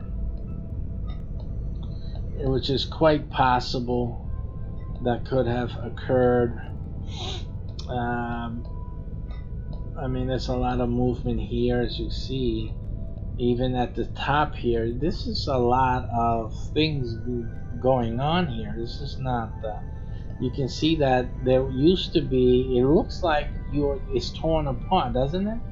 Doesn't this look like that this area has torn apart over here, and that then you have like this new crust here, but that the original was like this, was higher up, and then it was pushed all the way. It was pushed out of the way. Here you got like this almost a circular thing happening here. You see that it's because of this that I'm thinking that Antarctica may have been, in a different place, or that the Earth was different. It could have been spinning around in a different way. Here you have this thing that's pushing through here. You can see it, and it's torn off. Obviously, the south part of South America, the southernmost part, looks like it was connected to Antarctica. That Antarctica had some connection here, and it doesn't mean that Antarctica and the South America were necessarily in this position at all. It doesn't mean that could have been at another place on the planet. It just simply what we see here is some great movement that has occurred at any time in the history of this wonderful place we call home. But being what it may, that wonderful place that we call home, this wonderful place, went through a lot of hell. It's apparent when you look at everything. So that's my third theory of where the Garden of Eden is. If it's physically still here, it's in a volcano, and everything is still alive there. The tree of life maintains its life-giving abilities to the garden, and everything's a-okay. Simple. Inaccessible, and even if we had access to go into the lava and to look for it, we wouldn't be able to see it. It's a waste of time because the cherubim would be guarding it. So you won't be at the east from the east of the garden, meaning where the sun comes out, where light will come and show it. There's no comprehension of it. There's no understanding of it. So no one would see it, even if they were looking and scanning. They wouldn't see it. So that is what does the interesting things in that. Okay, I'm going now to discontinue this, and I'll see you guys in another broadcast.